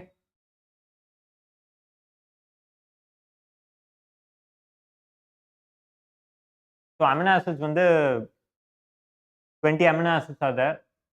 அண்ட் இன்னொரு முக்கியமான விஷயம், ஸோ டோட்டலாக எத்தனை கோடான்ஸ் ஆர் தேர்? 64 கோடான்ஸ் இருக்கு. அதில் வந்து 64ல வந்து 3 கோடான் வந்து எதுக்குமே கோட் பண்ணாது, they are the stop codons. Okay, மற்ற 61 are coding for some particular amino acid. Okay, இப்போ டிரான்ஸ்லேஷன் ப்ராசஸ் பார்ப்போம். டிரான்ஸ்லேஷன் ப்ராசஸ்க்குள்ளே போகிறதுக்கு முன்னாடி மியூட்டேஷன்ஸை பற்றி தெரியும்ல, பேசிக் காஸ் ஆஃப் மியூட்டேஷன் என்னென்ன? Spontaneous mutation, so random, naturally, automatically occur ஆகிறது. Some internal reason without any external factor, ரேண்டமாக இன்டர்னலி நடக்கிறது. காப்பி எரர், ஸோ ரெப்ளிகேஷன் நடக்கிறப்போ ப்ரூஃப் ரீடிங் ஒல்லாம் நடக்கலை, ஏதோ தப்பாக வந்து பேசிஸ் டிஎன்டிபிஸ் வந்து எக்ஸ்டெண்ட் ஆயிருக்கு அப்படின்னா காப்பிங் எரர்னால நடக்கிற மியூட்டேஷன்ஸ், ரெப்ளிகேஷன் எரர்னால. இன்டியூஸ்ட் மியூட்டேஷனில் வந்து due to some external factor நம்ம வந்து மியூட்டேஷன் இன்டியூஸ் பண்ணுறோம். For example X rays, UV rays exposure பண்ணியோ, இல்லை கார்சினோஜெனிக் சப்ஸ்டன்சஸ் ஆர் மியூட்டாஜென்ஸோட எக்ஸ்போஸ் பண்ணும்போது வர்ற மியூட்டேஷன்ஸ் வந்து இன்டியூஸ் மியூட்டேஷன்ஸ். ஸோ டைப்ஸ் எப்படி இருக்கும்? ஃப்ரேம் ஷிஃப்ட்டில் வந்து insertion and deletion. Okay, so insertion of one or more nucleotides or deletion of one or more nucleotides is known as frame shift mutation. இன்னொன்று வந்து மிஸ்சென்ஸ். So ஒரு கோடானை வந்து நம்ம இன்சர்ட் பண்ணும்போது என்ன ஆகுது? The amino acid coding is changing. Okay, நான் சென்ஸில் வந்து Godan which is coding for a some particular amino acid is replaced in such a way that the base is replaced in such a way that it becomes a stop codon. It is not coding for anything. அது ஒன்று, that is not nonsense. Silent மியூட்டேஷனில் அந்த nitrogenous பேஸை மாற்றினாலுமே வந்து the amino acid coded remains the same. So it is not bringing about any change. Okay, that is silent mutation. Point mutationல வந்து you have base substitution. Base substitutionல வந்து one base வந்து நம்ம replacing it by another base. மியூட்டாஜென்ஸ்ல வந்து நம்ம ஏற்கனவே base அனலாக்ஸ்னா என்னது? Base analogs, nitrogenous base analogs ஏற்கனவே சொல்லி கொடுத்துருக்கேன் நினைக்கிறேன். ஸோ பேஸ் அனலாக்ஸ் என்னன்னா, they are basically structures which they are basically compounds which resemble the structure of a particular base. So இப்போ டிஎன்ஏ ரெப்ளிகேஷன் வந்து எக்ஸ்டெண்ட் பண்ணுதுன்னு வச்சுக்கோங்க. ரெப்ளிகேஷன் அப்போ டிஎன்ஏ பாலிமரேஸ் வந்து எக்ஸ்டெண்ட் பண்ணுதுன்னா, எக்ஸ்டெண்ட் பண்ணும்போது it might mistake the base analog to be a nitrogenous base இல்லையா? So அப்படி பண்ணால் தெர் வில் பி எரர்ஸ் இந்த காப்பியிங்கில் எரர் நடக்க வாய்ப்பு இருக்கு. Those are known as base analogs. Okay, so 4 bases இருக்கு. இந்த 4 பேசஸ் ரிசம்பிள் பண்ணுற structures are base analogs. For example உங்களோட 5-bromouracil is an analog of thymine, because the 5Bu வந்து is resembling the structure of thymine. Okay, so during replication or some process, the enzymes can mistake that for the base. Okay, so that possibility is there. Those are known as base analogs. அதே மாதிரி 2AP, 2-aminopurine, it is a base analog of adenine. Okay, apart from that you have nitrous acid. Nitrous acid is a deaminating agent. So அது வந்து ஒரு பேஸை இன்னொரு பேஸா convert பண்ணும். For example சைட்டோசினை யுராசிலா convert பண்ணிடும், குவானோயினை ஜாந்தினா convert பண்ணி இந்த மாதிரி பேஸ் வந்து மாற்றிடும். So those are nitrous acids. ஏன் டிஅமைனேட்டிங் ஏஜென்ட்ல it is removing an amino group. Okay, அதனால it is changing the base. இன்னொன்று இந்த ஆல்கலைட்டிங் ஏஜென்ட். இந்த ஆல்கலைட்டிங் ஏஜென்ட்ல they're donating an alkyl group. ஒரு ஆல்கில் குரூப்பை டொனேட் பண்ணி ஸ்ட்ரக்சரே ஆல்டர் பண்ணிடும். ஓகே, ஸோ இந்த மாதிரி these are the and radiation is கடைசியாக radiation is very important mutagen. So இந்த இடத்துல என்ன நடக்குது, gamma rays X-ray exposureனால என்ன ஆகும்னா, the energy of the radiation can create free radicals. So free radicals create பண்ணும்போது என்ன ஆகும், chromosomal breaks நடக்கும். Okay, they may separate. So இந்த மாதிரி they can cause their own mutations. Okay, அடுத்து வந்து proteins வந்து translation. So translationல first structure புரிஞ்சுப்போம். You have the larger subunit and smaller subunit for ribosomes இல்லையா? Larger subunitல you have 3 sites, the A site, P site and E site. Okay, A site is the amino acid site, C site is the peptidyl site and E site is the exit. Okay, so first என்ன ஆகும், ஏற்கனவே ஸ்ட்ரக்சர்ல வந்து உங்களுக்கு ஏற்கனவே தெரியும், the structural gene, the coding region is flanked by the UTRs இல்லையா, untranslated region, it is flanked by the UTRs. அதை parse பண்ணதுக்கு அப்புறம் ஸோ ஃபர்ஸ்ட் ஸ்டெப் வந்து இனிஷியேஷன். இனிஷியேஷன்ல என்ன நடக்குது, ஃபர்ஸ்ட் அமினோசைல் டிஆர்என்ஏ சிந்தேசிஸ்னு ஒரு செட் ஆஃப் என்சைம்ஸ் இருக்கு. இந்த ஃபர்ஸ்ட் வந்து எம்ஆர்என்ஏ வந்து இங்க வந்துடும், ரைபோசோமுக்கு நடுவில் வந்து அட்டாச் ஆகிருச்சு. ஸோ இதுதான் வந்து உங்க எம்ஆர்என்ஏனா இந்த மாதிரி இந்த எம்ஆர்என்ஏ வந்து இந்த மாதிரி லார்ஜர் அண்ட் ஸ்மாலர் சப்யூனிட்க்கு நடுவில் வந்து ஒரு காம்ப்ளெக்ஸ் ஃபார்ம் பண்ணுது. ஓகே, ஒரு காம்ப்ளெக்ஸ் ஃபார்ம் பண்ணிடுது. இந்த காம்ப்ளெக்ஸ் ஃபார்மேஷன்ல யார் ஹெல்ப் பண்றா, எம்ஆர்என்ஏ ஸ்ட்ரக்சர்ல இப்பதான் படிச்சோம். எம்ஆர்என்ஏ ஸ்ட்ரக்சர்ல இருக்கிற யார் வந்து இந்த காம்ப்ளெக்ஸ் ஃபார்மேஷன்ல ஹெல்ப் பண்றா. 5' capping and 3' tailing வந்து எதுக்கு பண்றோம்னு நம்ம பேசும்போது பார்த்தோம் இல்லையா, it helps in complex formation with the ribosomal complex formation. அப்போ ஸோ காம்ப்ளெக்ஸ் ஃபார்ம் ஆயிடுச்சு. Okay, first large and smaller sub units are brought together, complex is formed. இப்போ என்ன ஆகும், அமினோசைல் டிஆர்என்ஏ சிந்தேசிஸ்னு ஒரு செட் ஆஃப் என்சைம்ஸ் இருக்கு. So இது என்ன பண்ணா, எம்ஆர்என்ஏல இருக்கிற அந்த ட்ரிப்ளெட் கோட அந்த அமினோ ஆசிட் இருக்கு இல்லையா, அந்த அமினோ ஆசிட் வந்து ஃபர்ஸ்ட் ஒரு ஏடிபி மாலிக்யூலோட பாஸ்பேட் மாலிக்யூல்ல போய் அட்டாச் பண்ணி விட்டுரும். ஓகே, ஸோ யோர் பாஸ்பேட் மாலிக்யூல்ல வந்து 3 பாஸ்பேட் மாலிக்யூல்ஸ் இருக்கு. அதுல ஆல்பா பாஸ்பேட் இருக்கு இல்லையா, அந்த ஆல்பா பாஸ்பேட்டோட உங்களோட அமினோ ஆசிடை வந்து அட்டாச் பண்ணி விட்டுரும். எது, aminoacyl tRNA synthesis using an enzyme. So இந்த ப்ராசஸ்ல வந்து pyrophosphate is removed in this process. Okay, so இப்போ அமினோ ஆசிடை வந்து சக்சஸ்ஃபுல்லி ஆல்பா பாஸ்பேட் ஆஃப் ஏடிபியோட அட்டாச் பண்ணி விட்டாச்சு. இப்போ இந்த ஏடிபி என்ன பண்ணும், இந்த ஏடிபியில இருந்து உங்களோட இது இருக்கு இல்லையா, டிஆர்என்ஏ அடாப்டர் மாலிக்யூல், இந்த டிஆர்என்ஏ அடாப்டர் மாலிக்யூலோட 3' டெய்ல் இருக்கு இல்லையா, அந்த டெய்ல் ரீஜன்ல அந்த அமினோ ஆசிட் போய் அட்டாச் ஆகிக்கும். ஸோ அந்த பாஸ்பேட் குரூப்ல இருந்து எடுத்து உங்களோட டிஆர்என்ஏயோட 3' எண்டில் வந்து போய் அட்டாச் ஆகிக்கும் அமினோ ஆசிட். ஓகே, இப்போ இந்த டிஆர்என்ஏ மாலிகுலோட 3' எண்டில் வந்து அமினோ ஆசிட் இருக்கு. இப்போ என்ன பண்ணும், இந்த டிஆர்என்ஏ வந்து இதை ஒன்ஸ் இந்த டிஆர்என்ஏவோட இந்த அமினோ ஆசிட் அட்டாச் பண்ணதுக்கு அப்புறம் இந்த டிஆர்என்ஏ பிகம்ஸ் ஆக்டிவேட்டட் டிஆர்என்ஏ. 3' டெயில்ல வந்து நம்ம அமினோ ஆசிட் வந்து அட்டாச் பண்ணி விட்டோம்னா the tRNA becomes activated tRNA. இப்போ இந்த activated tRNA என்ன பண்ண போறோம், இந்த activated tRNA வந்து நம்ம அடுத்த ஸ்டெப் elongation. அடுத்த ஸ்டெப் elongationல என்ன பண்ண போறோம், இந்த tRNA அடாப்டர் மாலிக்யூல் வந்து A சைட்க்குள்ள போகுது. tRNA வந்து activated tRNA. activated tRNA னா என்ன அர்த்தம், அந்த tRNA ஓட அமினோ ஆசிட் அட்டாச் ஆயிருக்குன்னு அர்த்தம். ஓகே, ஸோ இந்த activated tRNA நம்ம A சைட்டுக்குள்ள கொண்டு வரோம். ஸோ A சைட்டுக்குள்ள கொண்டு வரும்போது நம்ம கொண்டு வரும்போது EF ஃபேக்டர்ஸ் அப்படின்னு இருக்கும், EF அப்படின்னு. ஓகே,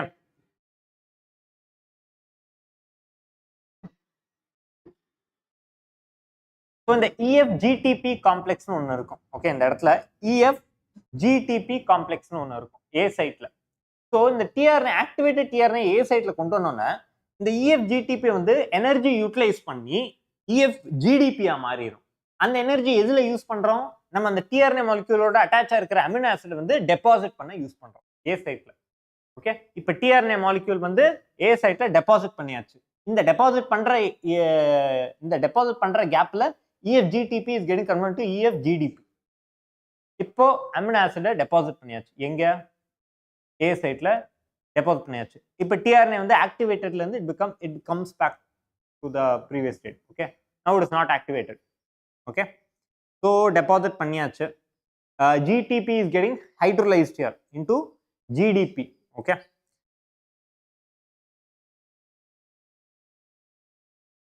இப்போ என்ன ஆகும்னா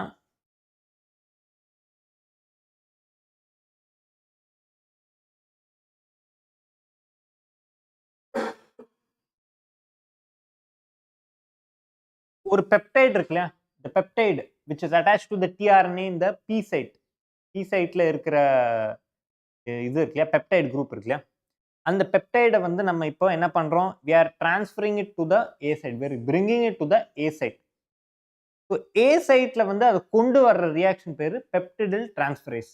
for transferring the peptide attached to the tRNA from the P side to the A side. இப்போ என்ன ஆகும், we are attaching the amino acid to the chain of the peptide, to one end of the peptide. Okay, பெப்டைடோட அந்த amino ஆசிடை வந்து நம்ம attach பண்ணி விடுறோம். ஓகே, இப்போ அட்டாச் பண்ணதுக்கு அப்புறம் என்ன ஆகும், இதெல்லாம் பண்றது யாரு, அமினோசைல் டிஆர்என்ஏ சிந்தடேஸ். ஓகே, ஸ்டாப் கோடானை ரீட் பண்ணுதுன்னு வச்சுக்கோங்க. ஸ்டாப் கோடானை ரீட் பண்ணும்போது ஒரு RF அப்படின்னு ஒரு ரீஜன் இருக்கு, ரிலீஸ் ஃபேக்டர் அப்படின்னு சொல்லுவோம். ஸோ அந்த RF ஃபேக்டர் வந்து அமினோ ஆசிடுக்கு பதிலாக இந்த RF ஃபேக்டர் வந்து அந்த டிஆர்என்ஏவோட பைண்ட் ஆயிக்கிறோம், 3' எண்டோட பைண்ட் ஆயிக்கிறோம், டிஆர்என்ஏவோட 3' எண்டோட பைண்ட் ஆயிக்கிறோம் RF ஃபேக்டர். ஸோ இந்த RF ஃபேக்டர் வந்து A சைட்டுக்குள்ள கொண்டு வரும்போது it will trigger certain reactions. Okay, so the binding of RF to the ribosome will stimulate peptidyl transferase activity to transfer the peptidyl group to water. So peptidyl group A சைடுக்கு கொண்டு வரதுக்கு பதிலா அது வாட்டரோட attach பண்ணும் peptide group, peptidyl group. Okay, இந்த RF factor வந்து ரைபோசோம்க்குள்ள கொண்டு வந்தோம்னா. ஓகே, ஸோ இப்போ என்ன நடக்கும், A சைடுக்கு கொண்டு வராது, வாட்டரோட அட்டாச் ஆகிக்கும் peptidyl group. ஓகே, ஸோ இந்த மாதிரி தான் நடக்குது. ஓகே, அந்த இடத்துல டெர்மினேஷன் நடந்துருது. Okay, the peptide is released after it attached to the water group. Okay, the peptidyl group is released. இப்போ புரிஞ்சுச்சா translation, initiation, elongation and termination. Okay, கடைசியாக வந்து ரெகுலேஷன் ஜீன் எக்ஸ்பிரஷனில் நம்ம ஆப்ரான் கான்செப்ட் பார்ப்போம். ஸோ ரெகுலேஷன் ஜீன் எக்ஸ்பிரஷனை நிறைய லெவலில் வந்து ரெகுலேட் பண்ணலாம், டிரான்ஸ்கிரிப்ஷனல் லெவலில் ரெகுலேட் பண்ணலாம், டிரான்ஸ்லேஷனல் லெவலில் ரெகுலேட் பண்ணலாம், ப்ராசஸிங் போஸ்ட் டிரான்ஸ்கிரிப்ஷன் மாடிஃபிகேஷன் லெவலில் யூ கேன் மாடிஃபை பண்ணலாம், ரெகுலேட் பண்ணலாம். எம்ஆர்என்ஏ வந்து நியூக்ளியஸ்ல இருந்து சைட்டோபிளாசம்க்கு கொண்டு வரோம்ல, அந்த ஸ்டெப்ல ரெகுலேட் பண்ணலாம். So anything is possible. Okay, அடுத்து வந்து ஆப்ரான் கான்செப்ட். ஆப்ரான் கான்செப்ட்ல வந்து an opron is a unit which has many components. ஒரு ஆப்ரானோட யூனிட்ஸ் என்னென்ன, regulatory gene, promoter gene, the operator gene and the structural gene. இந்த 4 விஷயங்களும் வந்து ஒரு ஆப்ரான் யூனிட்ல இருக்கும். ரெகுலேட்டர் ஜீன் என்ன பண்ணும், ரெப்ரஸார் புரோட்டீன் கோட் பண்ணுது. இந்த ரெப்ரஸார் புரோட்டீன் போய் it has an activity on the operator gene. Repressor protein போய் operator gene ஓட bind ஆயிடுச்சுன்னா operator geneல வந்து வேற எதுவும் வந்து bind ஆயிக்க முடியாது. RNA polymerase cannot come and bind to the operator. Okay. So repressor gene ஓட வேலை அது. Operator gene வந்து it interacts with the repressor protein. Promoter gene என்ன பண்ணும்? Promotes binding site for RNA polymerase enzyme. Okay. அடுத்த structural genes வந்து transcribes the mRNA for polypeptide synthesis. Okay. So it contains the information. So lac operon பத்தி இப்ப நம்ம பார்க்க போறோம். lacனா என்னது? lactose operon. So இந்த இடத்துல வந்து structural geneல வந்து மூணு இருக்கு. lac Z, lac Y and lac A. lac Z ஓட function என்னது? Coding for beta galactosidase. Beta galactosidase is the main enzyme responsible for hydrolysis of என்னது? lactose into glucose and galactose. Okay. Lactose conversion of lactose into glucose and galactose வந்து beta galactosidase பண்ணுது. lac Y என்ன பண்ணுது? permease enzyme. இது என்ன பண்ணும்? beta galactosidase செல்லுக்குள்ள enter ஆகிறதுக்கு help பண்ணும். It increases the cell permeability. permease. lac A என்ன கோட் பண்ணும்? transacetylase. அது வந்து ஒரு அசிட்டில் குரூப் வந்து பீட்டா கேலக்டோசிடேஸோட பைண்ட் பண்ணிவிடும். Okay, which is essential for breakdown for that enzyme to function optimally. Okay, so இந்த மூணு ஜீனும் தான் வந்து உங்களோட ஸ்ட்ரக்சரல் ஜீன் இன் லாக் ஆப்ரான். ஸோ ஃபர்ஸ்ட் என்ன ஆகுது? So lactose is acting as a substrate for the enzyme beta galactosidase. Beta galactosidase ஓட substrate is lactose. Okay, ஏன்னா lactose தானே கன்வெர்ட் பண்ணுது. ஸோ லாக்டோஸை வந்து நம்ம இன்டியூசர்னு கன்சிடர் பண்ணலாம். ஏன்னா லாக்டோஸ் இருந்துச்சுன்னா it is switched on, if it is not there it is switched off. Okay, it is an inducer. ஏன்னா சப்ஸ்ட்ரேட் இருந்தால் தானே அந்த என்சைம் வந்து ப்ரொடியூஸ் பண்ணுவாங்க. சப்ஸ்ட்ரேட்டே இல்லைன்னா எதுக்கு என்சைம் ப்ரொடியூஸ் பண்ணும்? சப்ஸ்ட்ரேட் இருக்கு அப்படின்னா the beta galactosidase enzyme will be produce. So அந்த இடத்துல என்ன நடக்குதுன்னு பார்ப்போம். ஸோ ஃபர்ஸ்ட் வந்து when lactose is absent, lactose is absent, lactose இல்லாத போது என்ன ஆகும்? the operon is switched on or off? off. the operon is switched off if lactose is absent. substrate இல்லைன்னா எதுக்கு enzyme ப்ரொடியூஸ் பண்ணணும்? ஸோ உங்களோட operon வந்து ஸ்விட்ச் ஆஃப் இருக்கும் போது ரெப்ரஸர் புரோட்டீன் வந்து ப்ரொடியூஸ் ஆகாம ப்ரொடியூஸ் ஆகாது. ப்ரொடியூஸ் ஆகணும். ரெப்ரஸர் புரோட்டீன் ப்ரொடியூஸ் ஆகணும். அப்பதான் it can prevent the binding of your RNA polymerase enzyme to the promoter. இல்லையா? So repressor protein will be produced. So இந்த ரெப்ரஸர் புரோட்டீன் எங்கே போய் பைண்ட் ஆகிக்கிறோம்? ஆப்ரேட்டர் ஜீனோட போய் பைண்ட் ஆகிக்கிறோம். பைண்ட் ஆகிக்கிட்ட என்ன பண்ணும்? என்சைம் RNA polymerase enzyme வந்து பிளாக் பண்ணி வச்சிடும். ஓகே, அதை வந்து ப்ரொமோட்டர் ரீஜனோட பைண்ட் பண்ண விடாது. ரெப்ரஸர் புரோட்டீன் போய் ஆப்ரேட்டர் ஜீனோட பைண்ட் ஆகிடுச்சுன்னா it will not allow the binding of RNA polymerase with the promoter region. ஏன்னா RNA polymerase promoter regionோட பைண்ட் ஆகிடுச்சுன்னா என்ன ஆகும்? mRNA synthesis நடக்கும், translation நடக்கும், enzyme will be produced.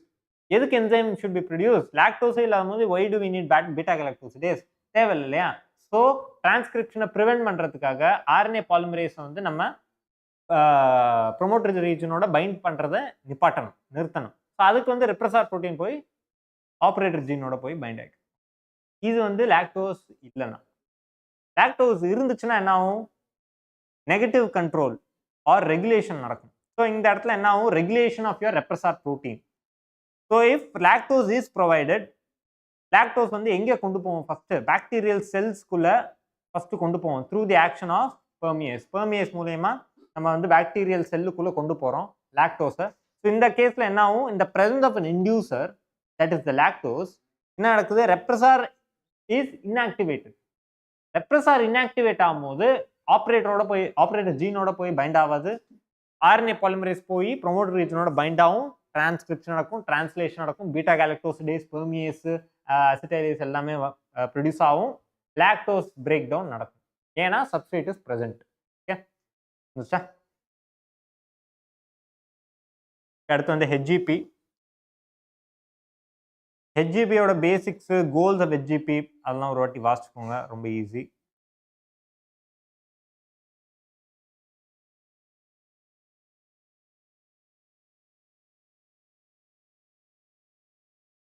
So ஹெச்ஜிபியோட major role என்னவா இருந்துச்சு? To sequence a whole genome. Okay, to sequence a whole genome.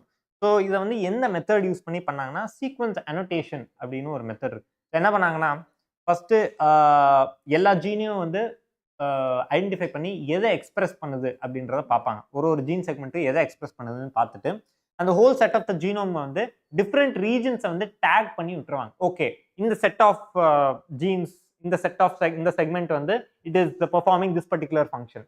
இந்த set of genes வந்து இந்த பர்டிகுலர் ஃபங்க்ஷன் டேக் மாதிரி. இப்போ நீங்கள் ஒரு கடையில் வந்து கேக்கு 20 ரூபாய், குக்கி 5 ரூபாய், சாக்லேட் 5 ரூபாய், இந்த மாதிரி நீங்கள் ஒரு டேக் மாதிரி போட்டுறீங்கன்னு வச்சுக்கோங்க. ஸோ அதே மாதிரி ஒரு பெரிய சீக்வன்ஸ்ல வந்து ஒரு செட் ஆஃப் ஜீன்ஸ் வந்து ஒரு பர்டிகுலர் ஃபங்க்ஷன் பண்ணும், ஒரு செட் ஆஃப் ஜீன்ஸ் இன்னொரு. ஸோ அந்த மாதிரி ஒரு செட் ஆஃப் ஜீன்ஸ்க்கும் ஒரு டேக் போடும். ஓகே, இது வந்து இந்த பர்டிகுலர் ஃபங்க்ஷன், இது வந்து இந்த என்சைம் ப்ரொடியூஸ் பண்ணுது, இந்த ஜீன் வந்து இந்த என்சைம், இந்த மாதிரி டேக் போட்டு வச்சிருவாங்க. இந்த ஃபங்க்ஷனுக்கு இந்த சீக்வன்ஸ் இந்த ஃபங்க்ஷன் பண்ணுது, இந்த சீக்வன்ஸ். ஸோ அதுக்கு பேர் தான் வந்து சீக்வன்ஸ் அனோட்டேஷன் அப்படின்னு சொல்லுவாங்க. Okay, this is one method which they use. And obviously ஒரு வெக்டருக்குள்ள போட்டு அந்த வெக்டர் இன்னொரு ஹோஸ்டுக்குள்ள போடுவேன். அந்த ஹோஸ்டுக்குள்ள போட்டு அந்த வெக்டர் வந்து டிரான்ஸ்ஃபர்மேஷன் நடக்கும். டிரான்ஸ்ஃபர்மேஷன் நடந்து ரீகாம்பினன்ஸ் நடக்கும். ரீகாம்பினேஷன் நடந்து ரீகாம்பினன்ஸ் நடக்கும். ரீகாம்பினன்ஸ் வந்து என்ன ஃபங்க்ஷனை வந்து அவங்க காட்டுறாங்க, what is the character that is being exhibited அப்படின்னு படிச்சு அதை நான் ஸ்டடி பண்ணும்போது, ஓகே அப்போ இந்த ஜீன் செக்மெண்ட்டோட ஃபங்க்ஷன் என்னன்றது எனக்கு தெரிஞ்சிருக்கும் இல்லையா. இந்த மாதிரி இந்த ஒரு ப்ராசஸும் கேரி அவுட் பண்ணிருந்தாங்க. ஸோ இங்கே வந்து ஒரு முக்கியமான ஒரு விஷயம் இருக்கு. நம்ம வந்து சேட்டலைட் டிஎன்ஏ பற்றி பார்க்க போகிறோம். ஓகே, சேட்டலைட் டிஎன்ஏனா என்னது?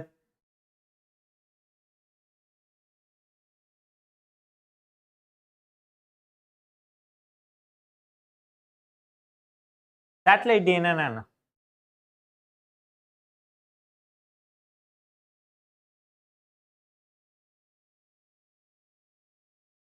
சேட்டலைட் டிஎன்ஏ usually நம்மளோட DNA sequenceல வந்து there will be many sequences which will constantly be repeating itself.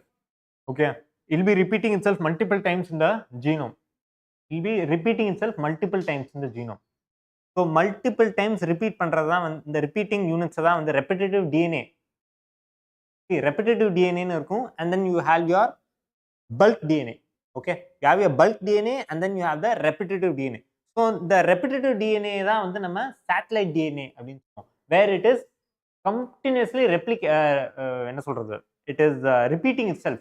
Okay, ஒரு பர்டிகுலர் சீக்வென்ஸே வந்து it will be in thousands. Okay, இப்போ ஒரு பர்டிகுலர் சீக்வென்ஸ் இருக்கு, ATGCA அப்படின்னு ஏதோ ஒரு சீக்வென்ஸ் இருக்கு, அது வந்து மல்டிபிள் டைம்ஸ் ரிப்பீட் ஆகிட்டே இருக்கும். மல்டிபிள் டைம்ஸ் அதே யூனிட் ரிப்பீட் ஆகிட்டே இருக்கும். That forms your satellite DNA and மற்றதெல்லாம் வந்து forms your bulk DNA. Okay, so இந்த சேட்டலைட் டிஎன்ஏலேயே வந்து you have mini satellites and micro satellites. Mini satellites தான் இந்த ரிப்பீட்டிங் யூனிட்ஸே வந்து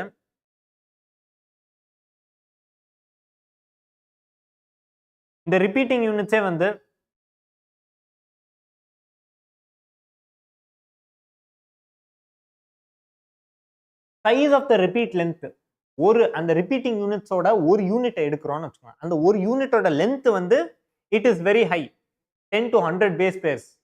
ஆனா the number of times it's repeated is lesser compared to the microsatellite. Microsatellites the size of the monomer is very small, 2 to 6 nucleotides அப்படி தான் இருக்கும். ஆனா the number of times it's getting repeated is very high.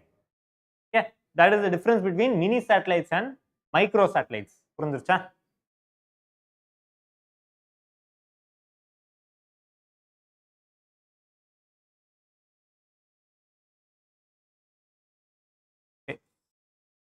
அடுத்து வந்து DNA finger printing.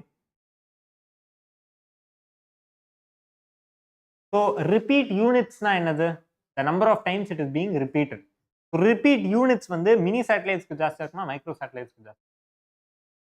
புரிஞ்சிருச்சா என்ன டிஃப்ரென்ஸ்னு? Repeat அதாவது மோனோமரோட சைஸும் ரிப்பீட் லென்த்தும் and then the VNTRs of the repeat யூனிட்ஸ்க்கும் வித்தியாசம் தெரிஞ்சிருச்சா? So VNTRs is a variable number of tandem repeats. Okay, so or hyper variable regions அப்படின்னு சொல்லுவோம். DNA ஃபிங்கர் பிரிண்டிங்னா என்னன்னு தெரியுமா? தெரியும்ல, நம்ம ஏற்கனவே படிச்சிருக்கோம் DNA ஃபிங்கர் பிரிண்டிங்கோட டிஃப்ரெண்ட் இது. ஸோ பயோடெக்னாலஜிலேயே நம்ம படிச்சிருக்கோம் த சீக்வன்ஸ் ஆஃப் இது எப்படி இருக்கும்னு. ஃபர்ஸ்ட் டிஎன்ஏ எக்ஸ்ட்ராக்ஷன் பண்ணுவோம். எப்படி எக்ஸ்ட்ராக்ட் பண்ணுவோம்? ஃபர்ஸ்ட் செல்லை லைஸ் பண்ணுவோம் using some enzyme or mechanically. some lysozyme enzymes use பண்ணி we'll break the cells open, release all the material, okay, the genetic material, everything. So protein RNA எல்லாமே இருக்கும். So you'll use certain enzymes. So protease RNAs use பண்ணி first அதெல்லாம் வந்து remove பண்ணிடுவோம். அப்புறமா என்ன பண்ணுவோம், அந்த டிஎன்ஏ வந்து precipitate அவுட் பண்ணணும். அதுக்கு ஆல்கஹால் யூஸ் பண்ணுவோம். 95% ஆல்கஹால் யூஸ் பண்ணி அதை precipitate பண்ணுவோம். இது இப்படி தான் வந்து டிஎன்ஏ எக்ஸ்ட்ராக்ஷன் நடக்குது. இதுதான் ஃபர்ஸ்ட் ஸ்டெப். பயோடெக்னாலஜிலே ஏற்கனவே படிச்சிருக்கோம். செகண்ட் ஸ்டெப் என்ன பண்ணுவோம், அடுத்தது ஜெல்லில் ரன் பண்ணுவோம். ஏன்னா அது based on it's molecular size வந்து நம்ம செப்பரேட் பண்ணணும் இல்லையா. ஸோ ஜெல்லில் ரன் பண்ணி மாலிகுலர் சைஸ் பேஸ் பண்ணி செப்பரேட் பண்ணிடுவோம். அதுக்கப்புறம் எல்யூஷன் பண்ணி அதை ரிமூவ் பண்ணிடுவோம் நம்மளுக்கு தேவைப்படுற சைஸை. ஓகே, இது பண்ணி அதுக்கப்புறம் என்ன பண்ணுவோம், சதன் பிளாட்டிங். இந்த டிஎன்ஏ மாலிக்யூல்ஸை வந்து அந்த எலக்ட்ரோஃபோர்சஸ் ஜெல்லிலேருந்து ஒரு நைட்ரோசெல்லுலோஸ்க்குள்ள ட்ரான்ஸ்ஃபர் பண்ணுவோம். ஓகே, எலக்ட்ரோஃபோர்சஸ் ஜெல்லில் தானே இருக்கு, அந்த ஜெல்லில் இருந்து நம்ம இன்னொரு ஒரு நைட்ரோசெல்லுலோஸ் ஜெல்லுக்கு வந்து ட்ரான்ஸ்ஃபர் பண்ணுறோம். அது பேர் தான் சதன் பிளாட்டிங். எலக்ட்ரோஃபோர்சஸ் ஜெல்லில் வந்து ஒரு பேண்டிங் பேட்டர்ன் மாதிரி ஃபார்ம் ஆயிருக்கும் இல்லையா, based on it's molecular size ஒரு பேண்டிங் பேட்டர்ன் ஃபார்ம் ஆயிருக்குங்க எலக்ட்ரோஃபோர்சஸ் ஜெல்லில். அதே ஜெல்லை நைட்ரோசெல்லுலோஸ் மெம்பரேனில் ரெப்ளிகேட் பண்ணணும். அதை ட்ரான்ஸ்ஃபர் பண்ணி அதை அப்படியே அந்த அச்சை வந்து இந்த பக்கம் ரெப்ளிகேட் பண்ணிடும். இப்போ நைட்ரோசெல்லுலோஸ் மெம்பரேனில் வந்து you have your DNA fragments. Okay, இப்போ என்ன பண்ணுவோம்னா hybridization with the probe. Okay, ஒரு ப்ரோபோட அட்டாச் பண்ணி விட்டுருவோம் டிஎன்ஏ எல்லாத்தையும் ஃபார் கிரேட்டர் விஷுவலைசேஷன். ஸோ ப்ரோபோட ஹைப்ரிடைஸ் பண்ணி விட்டுருவோம். ப்ரோப்ஸ் போய் டிஎன்ஏ மாலிகூல்ஸோட அட்டாச் ஆகிக்கிறோம். அடுத்து என்ன பண்ணுவோம், ஆட்டோ ரேடியோகிராஃபி. ஆட்டோ ரேடியோகிராஃபியில் வந்து என்ன பண்ணுவோம், ஃபர்ஸ்ட் ஃபில்டரை வந்து வாஷ் பண்ணிட்டு X ray film is placed over the filter. அது எக்ஸ்ரே ஃபிலிம் அதுக்கு மேலே இது பண்ணி, ஸோ இப்போ ரேடியோ ஆக்டிவ் ப்ரோப்ஸ் வந்து அட்டாச் ஆயிருக்குன்னு நம்ம படித்தோம் இல்லையா. ஸோ ஆட்டோ ரேடியோகிராஃபியில் these radioactive probes will visualize very nicely. நல்லா விஷுவலைஸ் பண்ண முடியும் ஆட்டோ ரேடியோகிராஃபிக்கு அடியில். இது radioactive probes. Okay, so the radioactive probes are resembling the different pattern of DNA present, yeah, because they are attached to the DNA molecule. So நம்ம auto ரேடியோகிராஃபியில் அதை observe பண்ணும்போது நல்லா கிளியராக விஷுவலைஸ் பண்ண முடியும் டிஃப்ரெண்ட் பேட்டர்ன்ஸ்.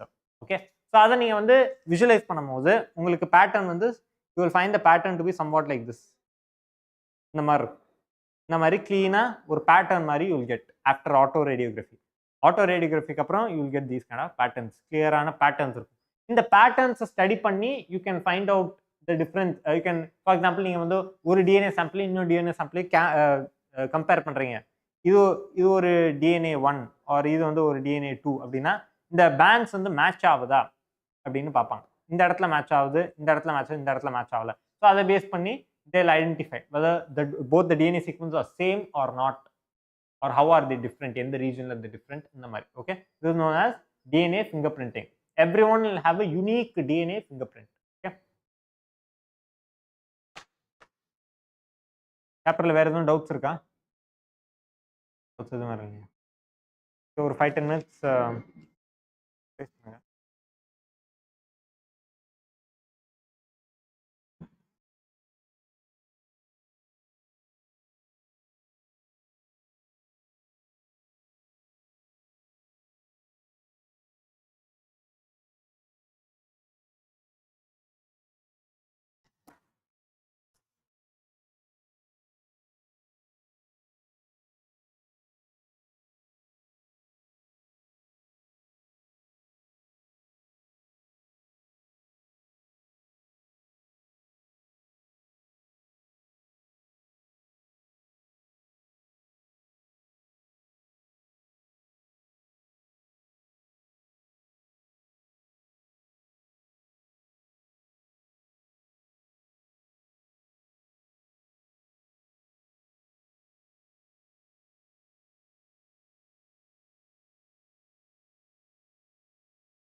பயோமாலிக்யூல்ஸ் சாப்டர் நம்ம revision அப்ப பண்ணோமா? ஆமா.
பயோமாலிக்யூல்ஸ் சாப்டர் டக்குன்னு ஆரம்பிச்சிருவோம். ஓகே.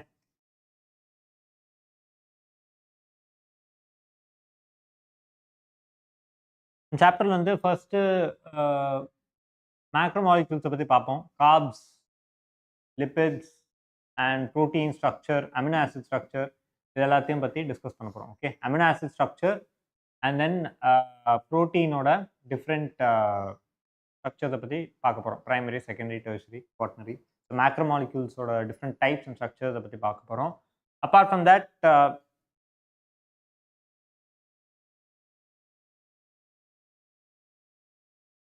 எல்லாருக்கும் வாய்ஸ் ஆடிபிளா இருக்கா?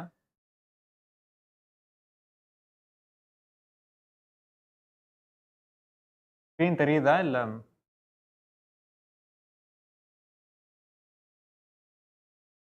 ஸ்க்ரீன் கரெக்டாக தானே இருக்கு?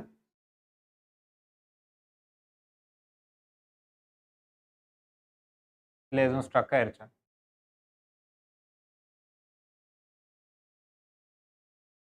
Okay.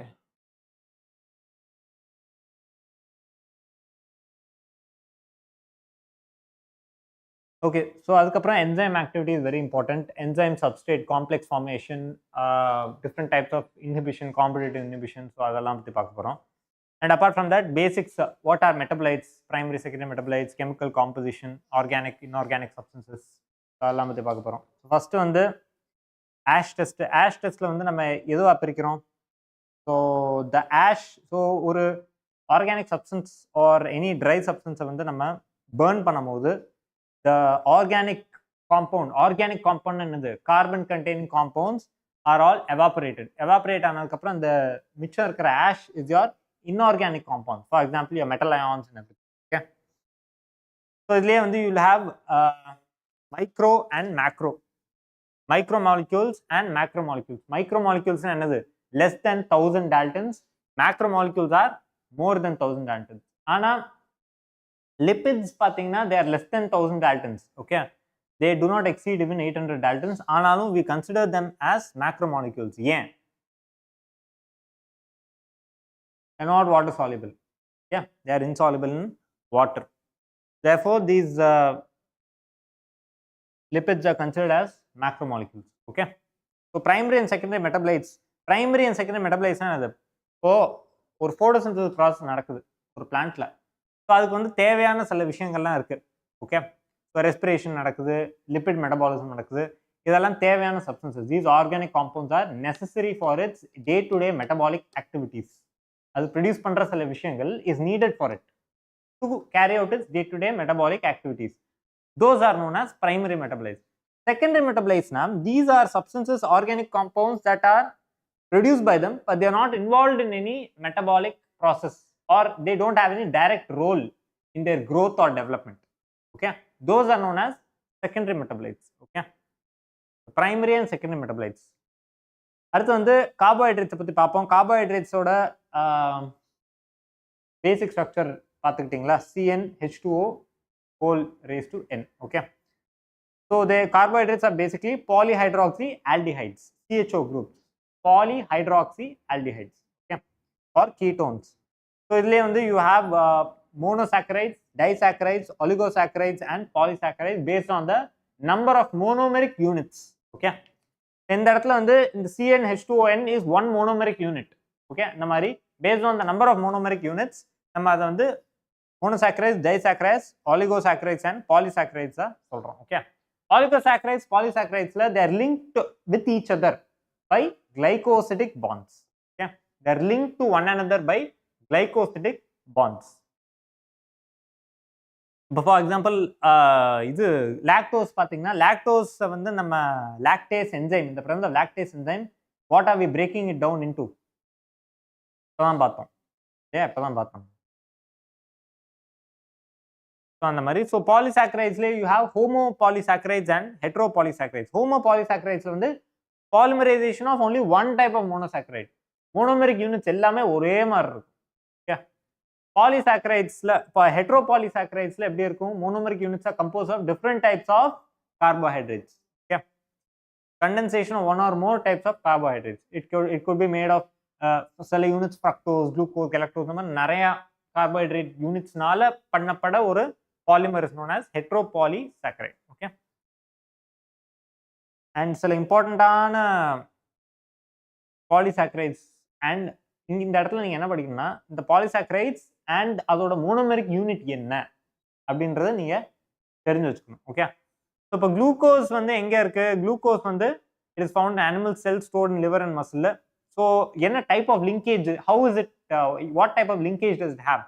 alpha 1,4 linkage at the unbranched part and alpha 1,6 linkage in the branching part. So இது வந்து அயோடினோட ரெட் கலர் ப்ரொடியூஸ் பண்ணுது. Okay. So right and left ஹேண்ட்னு ரெண்டு எண்டு இருக்கு குளுக்கோஸ்க்கு. இப்போ ஒரு செயின் ஃபார்ம் பண்றோம்னா ரைட் அண்ட் லெஃப்ட் ஹேண்ட் ரெண்டு எண்டு இருக்கும் இல்லையா? So right hand is known as a reducing end, left hand is known as a non reducing end. Okay. அடுத்து வந்து ஸ்டார்ச். அண்ட் முக்கியமான ஒரு விஷயம் அயோடினோட ரெட் கலர் ப்ரொடியூஸ் பண்ணுது. ஓகே, ஞாபகம் வச்சுக்கோங்க. இதை வந்து உங்களுக்கு ஒரு கொஸ்டினை கேட்கலாம். அயோடினோட ரெட் கலர், நான் குளுக்கோஸை பற்றி சாரி கிளைகோஜனை பற்றி பேசுகிறேன். Glycogen is made up of glucose molecules தானே. Glycogen will give red colour with iodine. Okay. Glycogen is made up of glucose residues தானே. So glucose, multiple glucose units are joined together by alpha 1,4 linkage and alpha 1,6 linkage. Okay. So அதுல வந்து ஒரு left hand கடைசியா முடியற இடங்கள்ல ஒரு left hand ஒரு right hand இருக்கு இல்லையா? அதுல ரைட் ஹேண்ட் வந்து ரெடியூசிங் அண்ட் லெஃப்ட் ஹேண்ட் வந்து நான் ரெடியூசிங். ஸோ கிளைகோஜன் ஸ்ட்ரக்சர் வந்து ரெட் கலர் கொடுக்குது வித் அயோடின். ஓகே, ஞாபகம் வச்சுக்கோங்க. அடுத்து வந்து starch. Starch gives characteristic blue colour with iodine. Okay. It gives a blue color with iodine. So இங்கேயும் again it is formed by chains of glucose molecules. Okay. So glucose molecules, இங்கேயும் glucose molecule, அங்கேயும் glucose molecules. ஆனால் இந்த இடத்துல என்ன ஆகும்னா glucose molecules are folding to form a helix like structure. Okay. So அதுதான் வந்து டிஃபரன்ஸ். இன்னொன்று வந்து செல்லுலோஸ். செல்லுலோஸோட monomeric unit is beta glucose. Okay. And cellulose is the most abundant organic molecule. Okay. Cellulose எங்க நம்ம பார்ப்போம்? செல் வால் ஆஃப் பிளான்ட் செல்ஸ்ல பார்ப்போம் இல்லையா? செல்லுலோஸ், செல்லுலோசிக் செல் வால். அடுத்து வந்து இன்னொரு விஷயம், அயோடினோட cannot form a bond. Okay. So in the test cannot be performed with cellulose because it cannot form complex helices with iodine. Okay. அடுத்து வந்து இன்சுலின். இன்சுலின்ல மோனோமெரிக் யூனிட் வந்து fructose. What type of a linkage? Beta 2,1,2,1 glycosidic linkage. Okay. Monomeric unit என்ன? What linkage? Iodine test. மூணையும் நீங்க படிக்கணும். அடுத்து வந்து chitin. Chitin is the second most abundant after cellulose. நீங்க இன்செக்ட்ஸ் எல்லாம் பாத்தீங்கன்னா chitin is exoskeleton அப்படின்னு படிச்சிருப்பீங்க இல்லையா? ஸோ இங்க வந்து அதோட பாலிமர் என்ன, அதோட மோனோமெரிக் யூனிட்ஸ் என்னன்னு பார்த்தா N-acetyl glucosamine. homopolymer of N-acetyl glucosamine. Homopolymer na என்னது? It's composed of the same N-acetyl glucosamine monomeric units multiple times. Okay. அடுத்து வந்து peptidoglycan. Peptidoglycanல monomeric units are N-acetyl glucosamine and N-acetyl muramic acid. Okay, both of these. So இது வந்து ஒரு homopolymer heteropolymer. என்னது? Homopolymer heteropolymer. Heteropolymer because there's more than one type of monomeric unit. Okay, அடுத்து வந்து amino acid ஓட basic structure தெரியும். You have the COOH group, you have the NH3 amino group, acid group, and then you have an unknown R group. அதோட ஒரு H attach ஆயிரும் அந்த கார்பனோட. So this is the basic structure of amino acid. And it is amino acids are amphoteric. Amphoteric na என்னது?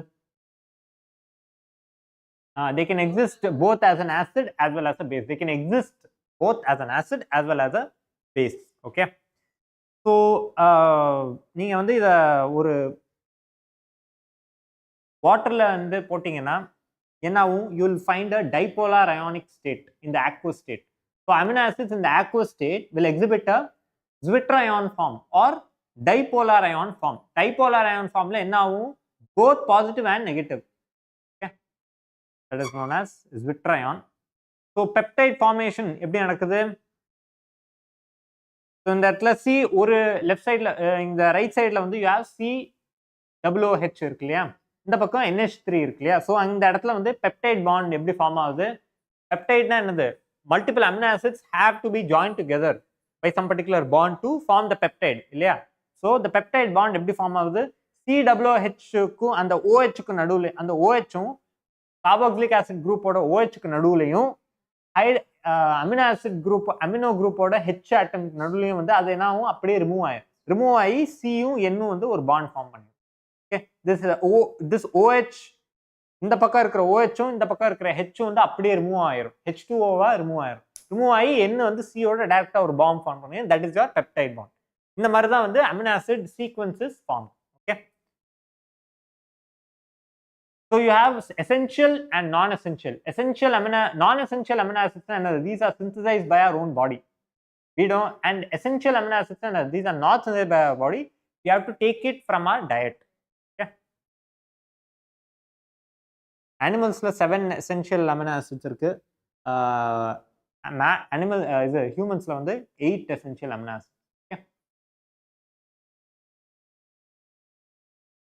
Okay, இப்போ protein பற்றி பார்ப்போம். So protein ஒரு sequence of amino acids to qualify as a protein it should have at least 50 amino acids. Chain of 50 amino acids ஆவது இருக்கணும். அப்போ தான் it can be considered as a protein. Okay, புரியுதா? Protein is made up of chain of amino acids.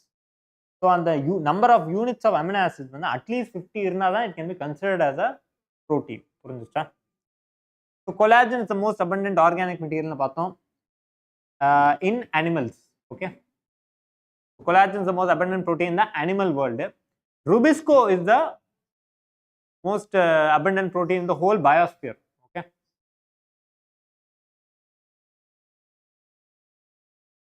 okay, structure of protein. First primary structure என்ன information கொடுக்குது? Sequence of amino acids ஓட information கொடுக்குது. Amino acid ஓட sequence என்ன அப்படின்ற information கொடுக்குது primary structure. Simple. So இந்த ஸ்ட்ரக்சரில் வந்து லெஃப்ட் எண்டு இருக்கும், ரைட் எண்ட் இருக்கும். லெஃப்ட் எண்டு வந்து is your amino acid, right end வந்து is your carboxylic acid group. Okay,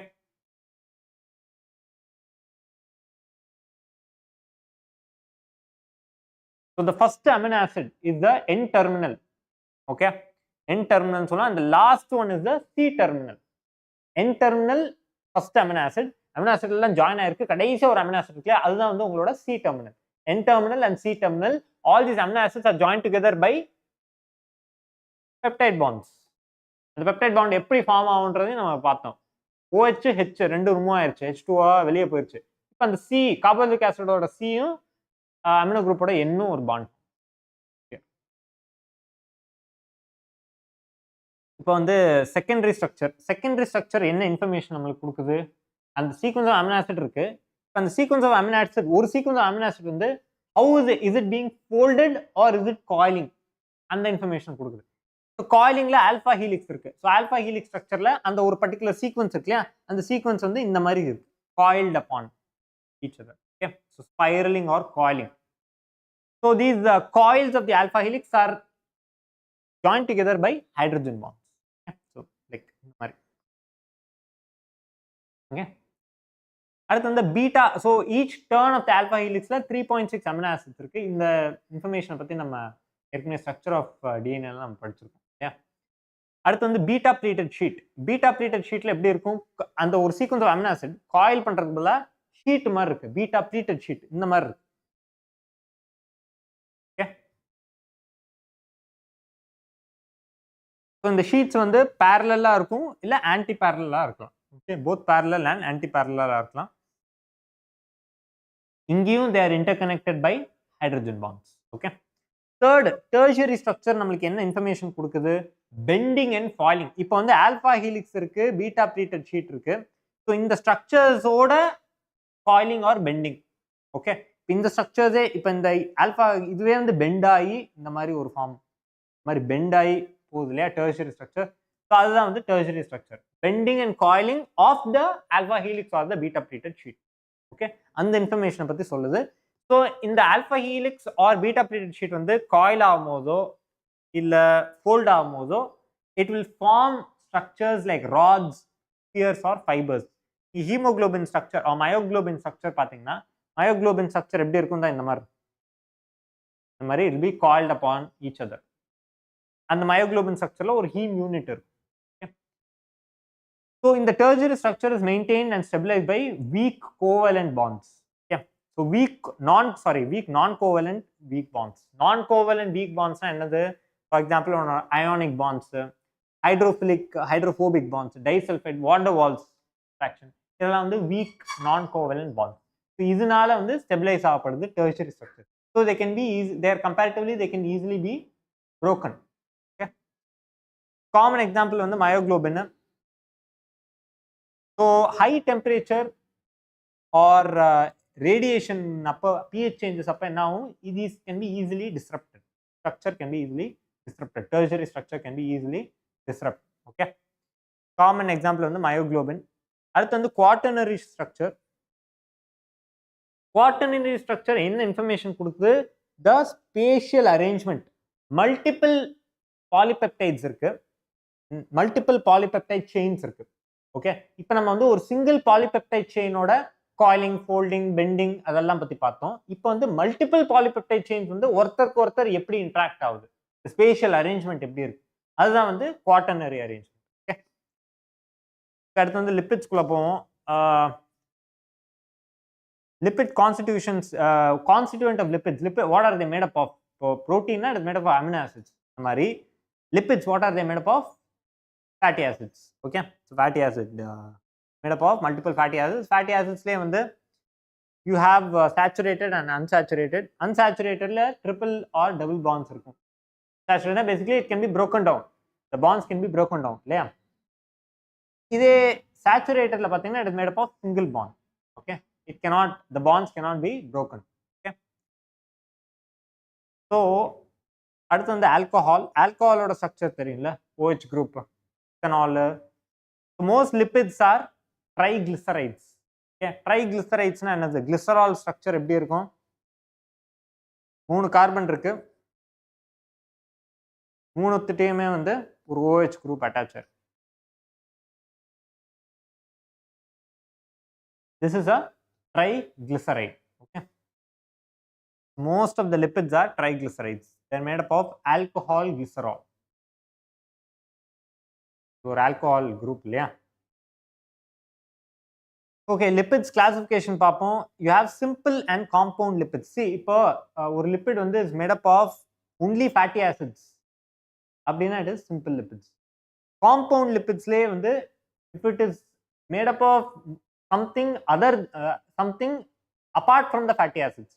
fatty acids மட்டும் இல்லை, அதோட வேற என்னமோ ஒன்று இருக்கு அப்படின்னா compound lipids.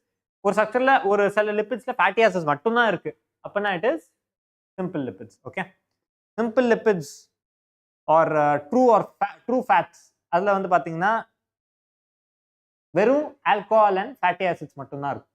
Okay, alcoholic group and fatty acids மட்டும்தான் இருக்கும். இந்த கீழே வந்து ஒரு ஆல்கஹாலிக் குரூப் இருக்கும். மற்றபடி fatty acids, it is made up only fatty acids. Compound லிபிட்ஸை பார்த்தீங்கன்னா fatty acids, alcohol, apart from that ஒரு அடிஷனல் குரூப் ஒன்று இருக்கும். ஃபார் எக்ஸாம்பிள் அந்த அடிஷனல் குரூப் ஃபாஸ்பேட்டாக இருந்துச்சு அப்படின்னா இட் இஸ் பாஸ்போலிபிட்ஸ். நம்மளோட பாஸ்போலிபிட் பை லேயரில் it is made up of phospholipids இல்லையா, கொலஸ்ட்ரால். அடுத்து வந்து என்ன ஆகுது, கிளைகோலிபிட்ஸ். கிளைகோலிபிட்ஸ்ல carbohydrate is the additional unit. அடுத்து வந்து derived lipids. Derived lipids are not exactly lipids, they are lipid like structures. For example, steroids. So steroids பார்த்தீங்கன்னா fatty acidsலாம் எதுவும் இருக்காது. ஆனா they are included, ஆனா they are considered as lipids. ஏன்? Because they have fat like properties, although they don't have fatty acids. They are exhibiting fat like properties. Yeah.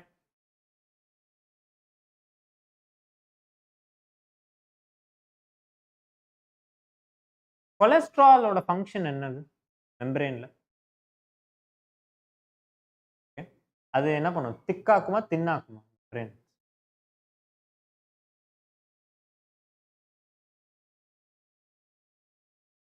திக்காக்கும்.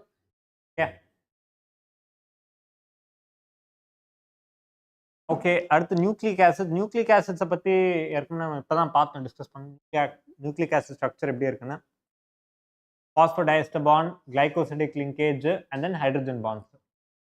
Types of bonds, DNA double helix structure இப்போ தான் பார்த்தோம், coiling எல்லாம் பார்த்தோம்.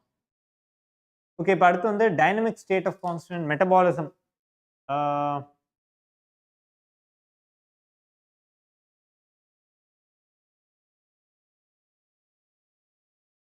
ATP ஓட structure எப்படி இருக்கும்னு தெரியும் இல்லையா? ஏடிபியோட ஸ்ட்ரக்சர் என்னது, சுகர் மாலிக்யூல் இருக்கு, ரைபோஸ் சுகர். அந்த சுகரோட வந்து என்ன ஆகுது, ஒரு பாஸ்பேட் குரூப் அட்டாச் ஆயிருக்கு. எந்த கார்பனோட? ஃபிஃப்த் கார்பனோட ஒரு பாஸ்பேட் குரூப் அட்டாச் இருக்கு. அந்த பாஸ்பேட்டோட இன்னும் 2 பாஸ்பேட் குரூப் அட்டாச் ஆகும்போது இட் பிகம்ஸ் ட்ரைபாஸ்பேட். ஓகே, ஒரு ரைபோஸ் சுகர் இருக்கு, அதோட 3 பாஸ்பேட் மாலிக்யூல்ஸ் அட்டாச் பண்ணும்போது இட் பிகம்ஸ் ட்ரைபாஸ்பேட் இல்லையா? ஸோ இந்த சுகரோட வந்து சம் பர்டிகுலர் பேஸ் இருக்கும். For example, if it is adenine, 1' கார்பனோட வந்து அடினைன் அட்டாச் ஆயிருக்குன்னு வச்சுக்கோங்க. சுகரோட அடினைன் அட்டாச் ஆயிருக்கு. இந்த பக்கம் 5' இதோட 3 பாஸ்பேட் மாலிக்யூல்ஸ் அட்டாச் ஆயிருக்குன்னா it is ATP, adenosine triphosphate. இப்போ அடினைனுக்கு பதிலாக வந்து குவானோசைன் இருக்கு. இந்த பக்கம் 3க்கு பதிலாக 2 பாஸ்பேட் மாலிக்யூல் இருக்கு. அப்போ என்ன ஆகுது, GDP, guanosine diphosphate. Structure of ATP தெரியும். And ATP is the energy currency of the செல்லுன்னு தெரியும். எப்படி ஏடிபில இருந்து எனர்ஜி ரிலீஸ் ஆகுது, எந்த பாஸ்பேட்? பாஸ்பேட் வந்து 3 இருக்குல்ல, அந்த 3rd பாஸ்பேட், கடைசி பாஸ்பேட்ல இருக்கிற ஒரு பாண்ட் இருக்குல்ல, அந்த பாண்டை நம்ம பிரேக் பண்ணும்போது, அந்த ஒரு எஸ்டர் பாண்ட் இருக்கு இல்லையா, அந்த பாண்டை நம்ம பிரேக் பண்ணும்போது we are releasing energy. Okay, high energy phosphate molecule. Okay, அடுத்து வந்து என்சைம்ஸை பற்றி பார்ப்போம். So enzymes are basically catalysts. They function as catalysts. ஆனால் what is the difference between enzymes and inorganic catalysts? Enzymes are very specific. Okay, they are highly specific enzymes compared to inorganic catalysts. And enzymes are much more efficient compared to inorganic catalysts. So enzymes என்ன பண்ணுது, it is altering the rate of a reaction. Usually it increases the rate of a reaction. எப்படி? By decreasing the activation energy of the reaction. Activation energy na என்னது? The energy required to carry out a particular reaction, to get the product from the substrate. ஒரு particular energy வந்து provide பண்ணப்படும், தேவைப்படும். அந்த energy தான் activation energy. அந்த energy வந்து ஜாஸ்தியாக இருந்துச்சுன்னா ரியாக்ஷன் ரொம்ப ஸ்லோவாக போகும். இப்போ அந்த ஆக்டிவேஷன் எனர்ஜியை நம்ம கம்மி பண்ணிட்டோம் அப்படின்னா இன்னும் கம்மி எனர்ஜிலேயே அந்த ரியாக்ஷன் நம்ம கேரி அவுட் பண்ண முடியும்னா ரியாக்ஷன் இன்னும் ஃபாஸ்ட்டாக நடக்கும் இல்லையா? ஸோ அந்த ஆக்டிவேஷன் எனர்ஜியை கம்மி பண்ணுறது தான் என்சைம்ஸோட வேலை. ஸோ அது கம்மி பண்ணுறதுனால it is increasing the rate of reaction. So catalyst, it acts as a catalyst, decrease activation energy, increase the speed of the reaction, and it does not participate in the reaction itself. Very important character. It is not participating in the reaction itself. So எப்படி இருக்கும், reactants அது வந்து என்ன கொடுக்குது, products. So rate of the reaction is change in the concentration of product with respect to change in time. So increase in the concentration of the product with respect to time will give you the rate of the reaction. எனக்கு வந்து 5 secondsல வந்து இவ்வளோ concentration of product form ஆயிருக்கு, that is the rate of the reaction. அந்த மாதிரி mechanism எப்படி இருக்கு, சப்ஸ்ட்ரேட் இருக்கு, சப்ஸ்ட்ரேட்டை தான் இந்த ப்ராடக்டாக ஃபார்ம் பண்ணும். இந்த சப்ஸ்ட்ரேட் என்ன பண்ணணும்னா first it will bind to the active site of the enzyme. என்சைம்ல வந்து ஆக்டிவ் சைட் மாதிரி ஆக்டிவ் சைட்னு ஒன்று இருக்கும். இந்த ஆக்டிவ் சைட் எப்படி இருக்குன்னா, இப்போ இந்த லெகோ பிளாக்ஸ் இருக்கு இல்லையா, லெகோ பிளாக்ஸ் வந்து என்ன பண்ணுவோம், பில்டிங் பிளாக்ஸ் வந்து இப்படி ஒன்னா ஜாயின் பண்ணி வைப்போம்ல, அந்த மாதிரி அந்த லெகோ பிளாக்ஸ்ல எப்படி இருக்கும், ஒரு எண்டு ப்ரொட்ரூடிங்காக இருக்கும், இன்னொரு எண்டில் கேப் இருக்கும். ஸோ இந்த ஆக்டிவ் சைட்ல வந்து எப்படி இருக்கும்னா கேப் மாதிரி இருக்கும். ஸோ என்ன பண்ணும், இந்த சப்ஸ்ட்ரேட் போய் இந்த கேப்ல போய் ஃபிக்ஸ் ஆகிக்கிறோம். ஸோ என்ன பண்ணும், சப்ஸ்ட்ரேட் என்சைம் காம்ப்ளெக்ஸ் ஃபார்ம் ஆகிக்கிறோம். என்சைம் சப்ஸ்ட்ரேட் காம்ப்ளெக்ஸ் ஃபார்ம் ஆகும்போது ஆக்டிவேஷன் எனர்ஜி கம்மியாயிரும். டிரான்சிஷன் ஸ்டேட், டிரான்சியன்ட் ஃபினாமினா அப்படின்னு சொல்லுவாங்க. டிரான்சிஷன் ஸ்டேட், அந்த ஸ்டேட்டுக்கு போயிடும். டிரான்சியன்ட் ஃபினாமினா அப்படின்னு கூப்பிடுவாங்க. ஸோ இஎஸ் காம்ப்ளெக்ஸ் ஃபார்ம் ஆகும்போது ஆக்டிவேஷன் எனர்ஜி கம்மியாயிருது, ரியாக்ஷன் ப்ரொசீட் ஆகுது. இஎஸ்ல இருந்து இபிஆ மாறிடுது. சப்ஸ்ட்ரேட் என்சைம் காம்ப்ளெக்ஸ் வந்து ப்ராடக்ட் என்சைம் காம்ப்ளெக்ஸா ஃபார்ம் ஆகுது. ப்ராடக்ட் ஃபார்ம் ஆயிடுச்சு. இப்போ என்ன ஆகும், இந்த காம்ப்ளெக்ஸ் வந்து செப்பரேட் பண்ணிடும். அப்போ product is now form. Okay, இதுதான் அந்த பேசிக். இது ஆக்டிவேஷன் எனர்ஜி கம்மி பண்ணுது, இந்த கிராஃப்ல தெரியுது. ஸோ இந்த substrate concentration is more than the product. இப்போ ரியாக்ஷன் நடக்குது, அந்த ரியாக்ஷன் முடிஞ்சதுக்கு அப்புறம் we are observing that நம்ம எவ்வளோ சப்ஸ்ட்ரேட் யூஸ் பண்ணோமோ அதோட கான்சென்ட்ரேஷனும் ப்ராடக்ட் எவ்வளோ நமக்கு கிடைச்சிருக்கோ அதோட கான்சென்ட்ரேஷனும் வேற வேற இருக்கு. சப்ஸ்ட்ரேட் கான்சென்ட்ரேஷன் ப்ராடக்ட் கான்சென்ட்ரேஷன் கம்மியா இருக்கு. அப்படின்னா என்ன அர்த்தம், எக்ஸோதெர்மிக் ரியாக்ஷன் நடந்திருக்குன்னு அர்த்தம். Because some part of the substrate is being lost. அதான கான்சென்ட்ரேஷன் கம்மியாகும் ப்ராடக்ட்ல, something is lost. So it is an exothermic process. Okay, usually it is released in the form of energy or heat. Okay, so E plus S, ES complex binding to the activation site, ES complex, அப்புறம் EP complex, அப்புறம் E plus P, product is separate. So இப்போ question வருது, இப்போ product concentration is lesser than the substrate concentration, அப்படின்னா what type of reaction it is? Exothermic reaction. Okay, அடுத்து வந்து factors affecting த, so இதுக்கு முன்னாடி ஃபேக்டர்ஸ் அஃபெக்டிங்கில் என்சைம் இன்ஹிபிஷன் பார்ப்போம். Factors அஃபெக்டிங்கில் pH எப்படி, it will increase with increase in pH up to an optimal pH point and then it will start decreasing. டெம்பரேச்சருக்கும் same. Substrate concentration, so substrate concentration Vmaxனா என்னது, maximum velocity of the reaction. கீழே வந்து S வந்து concentration of the substrate. Substrate concentration increase ஆவ the velocity of the reaction is increasing, Vmax is increasing up to a point and then it is remaining same, it is saturated. Yeah, so Km or Nicholas-Menten constant, aduna என்னது, the concentration of the substrate at which the Vmax is half. The concentration of the substrate at which the Vmax is half, the velocity of the reaction is half. Okay, that is the Nicholas-Menten constant. Okay, so அடுத்து வந்து enzyme இன்ஹிபிஷனை பத்தி பார்க்க போறோம். So ஒரு என்சைமோட activity எப்படி நம்ம கம்மி பண்ணலாம் அப்படின்னு பார்த்தா ரெண்டு இருக்கு. காம்படிட்டிவ் இன்ஹிபிஷன் அப்படின்னு ஒரு கான்செப்ட் இருக்கு.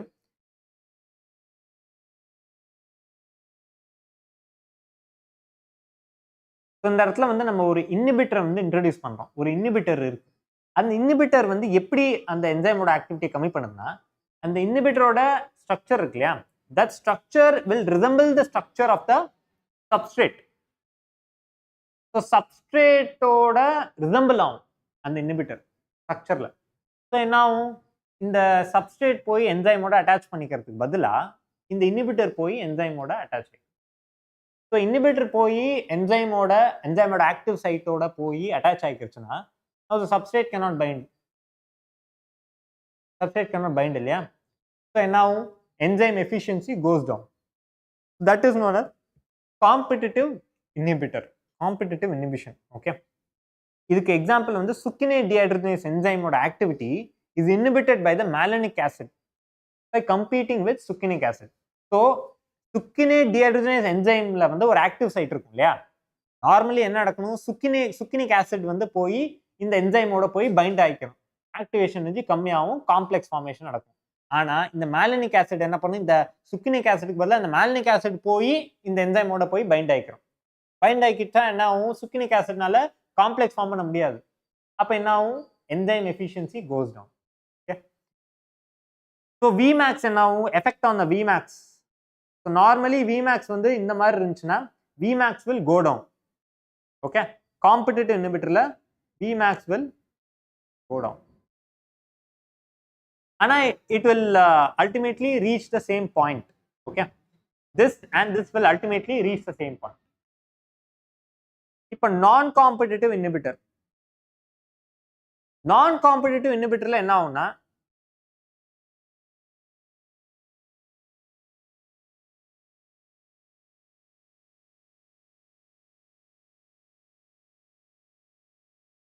ஸோ காம்படிட்டிவ் இன்ஹிபிட்டர்ல என்ன ஆகுது, விமேக்ஸ் வந்து எஃபெக்ட் ஆகுது. ஆனா சாரி, இந்த இடத்துல விமேக்ஸ் வந்து சேமா இருக்கு, ஆனா கேஎம் வந்து ஆல்டர் ஆகுது.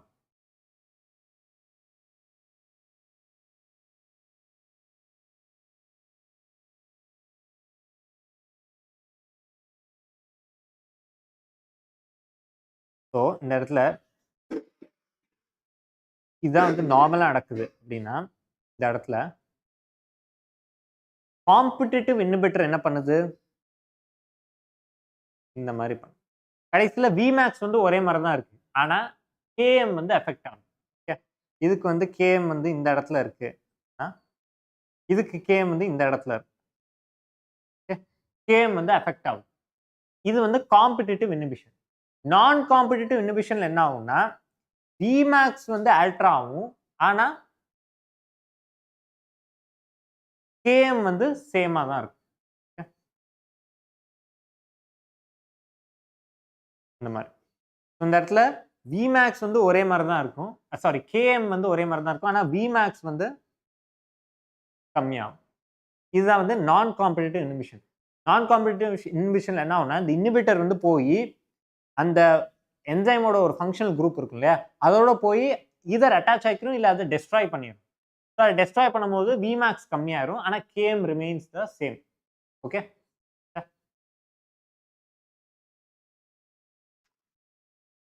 ஓகே, அடுத்து வந்து கிளாசிஃபிகேஷன் ஆஃப் என்சைம்ஸ்ல based on the type of activity through which the enzyme is performing its function base பண்ணி நிறைய இருக்கு. ஃபர்ஸ்ட் வந்து ஆக்சிடோரெடக்டேஸ் ஆர் டீஹைட்ரோஜனேசஸ்.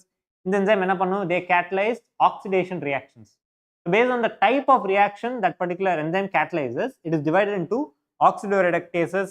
என்ன type of reaction, oxidation or reduction reactions வந்து கேட்டலைஸ் பண்ணுது. அடுத்து வந்து டிரான்ஸ்ஃபரேசஸ். இது வந்து என்ன type of reaction, transfer of a group நடக்கிற ரியாக்ஷன்ஸை வந்து கேட்டலைஸ் பண்ணுது. ஹைட்ரோலேசஸ், இது வந்து ஹைட்ராலிசிஸ் ரியாக்ஷன்ஸ் நடக்கிற ப்ராசஸை கேட்டலைஸ் பண்ணுது. Lyases, removal of groups from substances, அந்த ரியாக்ஷன்ஸ். ஐசோமரேசஸ், ஐசோமரேஸ்ல என்ன பண்ணுது, interconversion of optical geometrical positional isomers, அது நடக்கு இல்லையா, இன்டர் கன்வர்ஷன் ஆஃப் ஐசோமர்ஸ் ரியாக்ஷன்ஸ்ல it is catalysing that reaction, isomerases. Ligases என்ன பண்ணுது, in linking together of two compounds, ligase ஆக்டிவிட்டியில லைகேஸ் ரியாக்ஷன்ஸ்ல வந்து கேட்டலைஸ் பண்ணுது. ஓகே, என்சைம், இந்த பர்டிகுலர் என்சைம். கெமிக்கல் நேச்சர் பார்த்தீங்கன்னா you have simple and conjugate enzymes. Conjugate என்சைம்ஸ்னா என்னது, இட் இஸ் அதோட சேர்த்து ஒரு அடிஷ்னலாக ஒரு குரூப் இருக்கும். ஸோ ஃபர்ஸ்ட் வந்து ஒரு ப்ரோட்டீன் பார்ட் இருக்கும் என்சைம்ல, அப்போ என்சைம் அப்படின்னு சொல்லுவாங்க, that is the protein part. Protein பார்ட்டோட சேர்த்து ஒரு நான் ப்ரோட்டீன் ஃபேக்டரும் இருக்கும், அதான் வந்து conjugate enzymes. Okay, the protein part, the apoenzyme and the நான் ப்ரோட்டீன் பார்ட். சிம்பிள் என்சைம்ஸ்ல வெறும் இந்த ப்ரோட்டீன் பார்ட் மட்டும் தான் இருக்கும். இந்த கான்ஜுகேட் என்சைம்ஸ்ல அந்த ப்ரோட்டீன் பார்ட்டோட ஒரு அடிஷனலா ஒரு non protein part, it could B a cofactor, it could be the non-protein part is called the cofactor. Okay, so those are known as conjugate enzymes. So in the cofactor can be a prosthetic group. For example, நீங்க வந்து myoglobin structureல heme unit is a prosthetic group இல்லையா. So அதே மாதிரி coenzymes, prosthetic group coenzymes இருக்கும். So coenzymes, these enzymes are essential for the activity of the enzyme. So அப்போ என்சைமோட இந்த coenzymes இருந்தால் தான் they will function optimally. Okay, for example, NAD, nicotinamide adenine dinucleotide, is a coenzyme which contains the vitamin niacin. Okay, அடுத்து வந்து metal ions. நம்ம வந்து glycolysis சாப்டர்ல படிக்கும்போது, நம்ம பார்த்தோம் இல்லையா? ஹெக்ஸோகினேஸ் என்சைமு, கடைசியா பாஸ்பினல் பைருவேட் என்சைம். இந்த மாரி சர்டன் என்சைம்ஸ்க்கு வந்து சர்டன் அயான்ஸ் தேவைப்படும். அப்பதான் தே வில் ஃபங்ஷன் ஆப்டிமலி அப்படின்னு நம்ம படிச்சோம் இல்லையா? Mg2+Mn அதெல்லாம் பத்தி படிச்சோம் இல்லையா? ஸோ அந்த இடத்துல வந்து என்ன நடக்குது? These enzymes require metal ions to function optimally. So அந்த ஹெக்ஸோகினேஸ், பாஸ்பினல் பைருவேட் அந்த என்சைம்ஸ்லாம் வந்து they require certain ions to function optimally. So so when the cofactor is a metal ion. Okay அந்த இடத்துல. For example, zinc is a cofactor for the enzyme carboxypeptidase. Carboxypeptidase ஓட cofactor is a zinc. Okay. அந்த மாதிரி. So the catalytic activity ஒரு என்சைம்க்கு வந்து ஒரு catalytic activity இருக்குல்ல. So அந்த activity is lost when it loses the cofactor or the coenzyme or whatever. Okay. இந்த சாப்டர்ல வேற எதுவும் டவுட்ஸ் இருக்கா?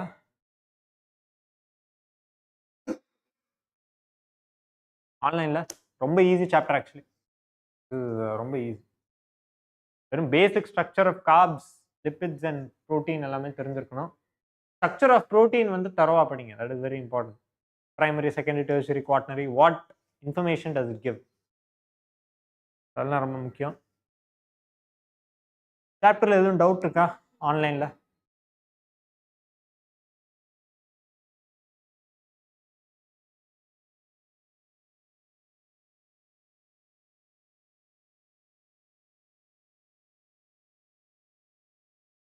ஒரு 5-10 மினிட்ஸ் ரிவைஸ் பண்ணுங்க சாப்டர். ரொம்ப ஈஸி சாப்டர். ஸ்கோரிங்கான ஒரு சாப்டர்.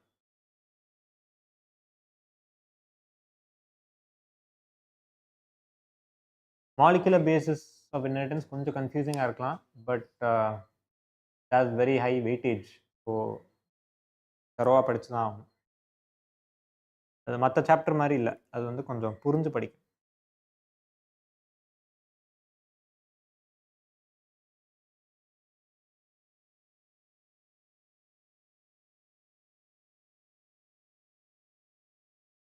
அகெயின் நான் சொல்றேன், உங்களுக்கு வந்து நீட் எக்ஸாம்ல இவ்வளோ கஷ்டமா டிஃபிகல்ட்டியில வருமான்னு எனக்கு தெரியாது. மோஸ்ட்லி வராது. But we are training you for the worst case scenario. Okay. So ப்ரிப்பேர்டா இருக்கணும் இல்லையா? அதுக்காக.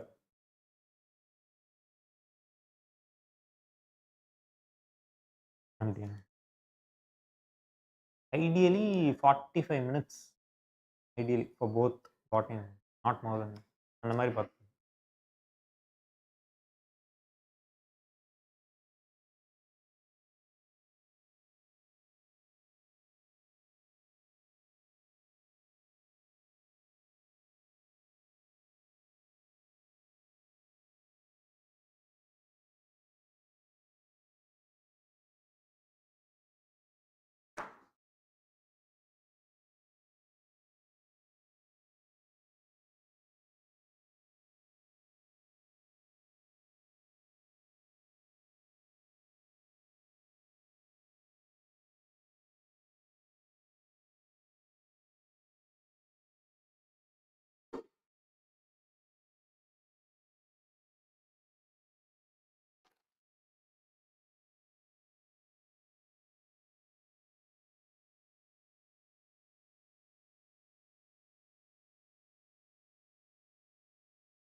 கோயிங் ஃபார்வர்ட் உங்களுக்கு இப்போ 1 சாப்டரா இருக்கு.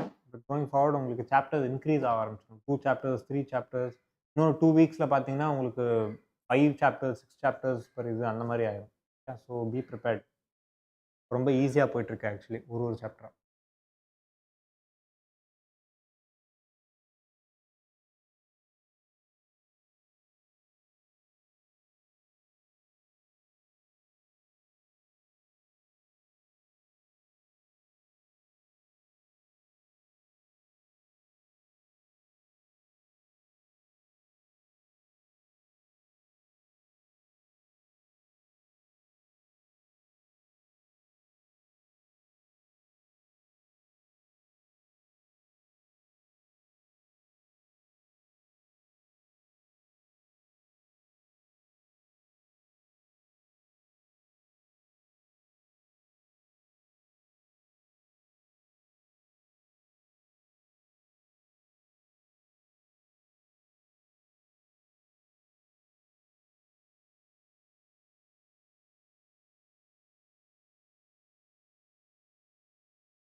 எக்ஸாம்க்கா? நான் ஏற்கனவே சொல்ற ஒரே சேம் டிப்பு தான். டெக்ஸ்ட் புக்ல உட்காந்து நீங்க படிச்சுட்டு இருந்தீங்கன்னா கஷ்டம். ஒரு வாட்டியும் ஒரு எக்ஸாம் அதுவும் இப்போ ஃபைனல் ஃபேஸ்ல இருக்கும். அதே டிப்பு தான் இப்பயும் சொல்றேன். நோட்ஸ் பண்ணி வச்சுக்கோங்க. அப்பதான் உங்களுக்கு ரிவிஷன் பண்ணும்போது ஈஸியா இருக்கும். டெக்ஸ்ட் புக் ஒரு வாட்டியும் நம்ம திருப்பிட்டு இருந்தோம்னா குழம்பிரும். ஏன் ஒரு மாரி ஃப்ரஸ்ட்ரேட்டிங்கா இருக்கும். ஒரு வாட்டியும் ஏன்னா டெக்ஸ்ட் புக்ல கன்டென்ட் அவ்வளோ இருக்கும். நீங்க வந்து இந்த மாரி நோட்ஸ் பண்ணி வச்சுக்கிட்டீங்கன்னா, உங்களுக்கு இன்னும் ஈஸியா இருக்கும். டைம் நீங்க சேவ் பண்ணுவீங்க. நான் கிளாஸ் நடத்தும்போதே நோட்ஸ் மாரி பண்றேன் இல்லையா? போர்ட்ல எழுதுறேங்க. அந்த மாரி நீங்களும் உங்களுக்கு எப்படி சூட்டபிளா இருக்கோ அந்த மாரி எழுதுங்க. இம்பார்ட்டன்ட்டானது. உங்களுக்கு அத பண்றதுக்கும் ரொம்ப சோம்பேறித்தனமா இருந்துச்சுன்னா, இப்ப ஏஐ எல்லாம் நெறையா வந்துருச்சு. நீங்க வந்து அத யூஸ் பண்ணி கூட உங்களோட நோட்ஸ் ஃபார்ம் பண்ணிக்கலாம். ஓகே. எப்படி பார்த்தாலும் டெக்ஸ்ட் புக்ல வந்து ஒரு வாட்டியும் ஒரு ரிவிஷன் பண்ணும்போது ஒரு வாட்டியும் டெக்ஸ்ட் புக் ஓப்பன் பண்ணா you will lose a lot of time. அதே மாரி மோட்டிவேட்டிங்கா இருக்காது. வாட்டியும் நீங்க டெக்ஸ்ட் புக் பார்க்கும்போது. முக்கியமா இந்த plant kingdom and biological classification அந்த சாப்டர்ஸ்லாம் பார்த்தீங்க, இந்த மார்ஃபாலஜிக்கல் அதெல்லாம் பார்த்தீங்கன்னா, உங்களுக்கு மூடே வராது படிக்கிறதுக்கு. டெக்ஸ்ட் புக் ஓப்பன் பண்ணா.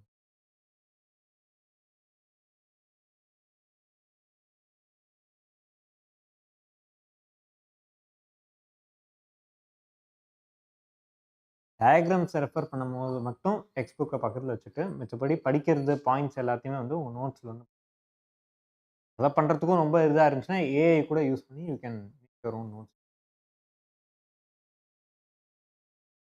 ஓகே. வேற எதுவும் டவுட்ஸ் இல்லன்னா கிளாஸ் இதோட முடிச்சுக்கலாம். Thank you for attending. நாளைக்கு பார்ப்போம்.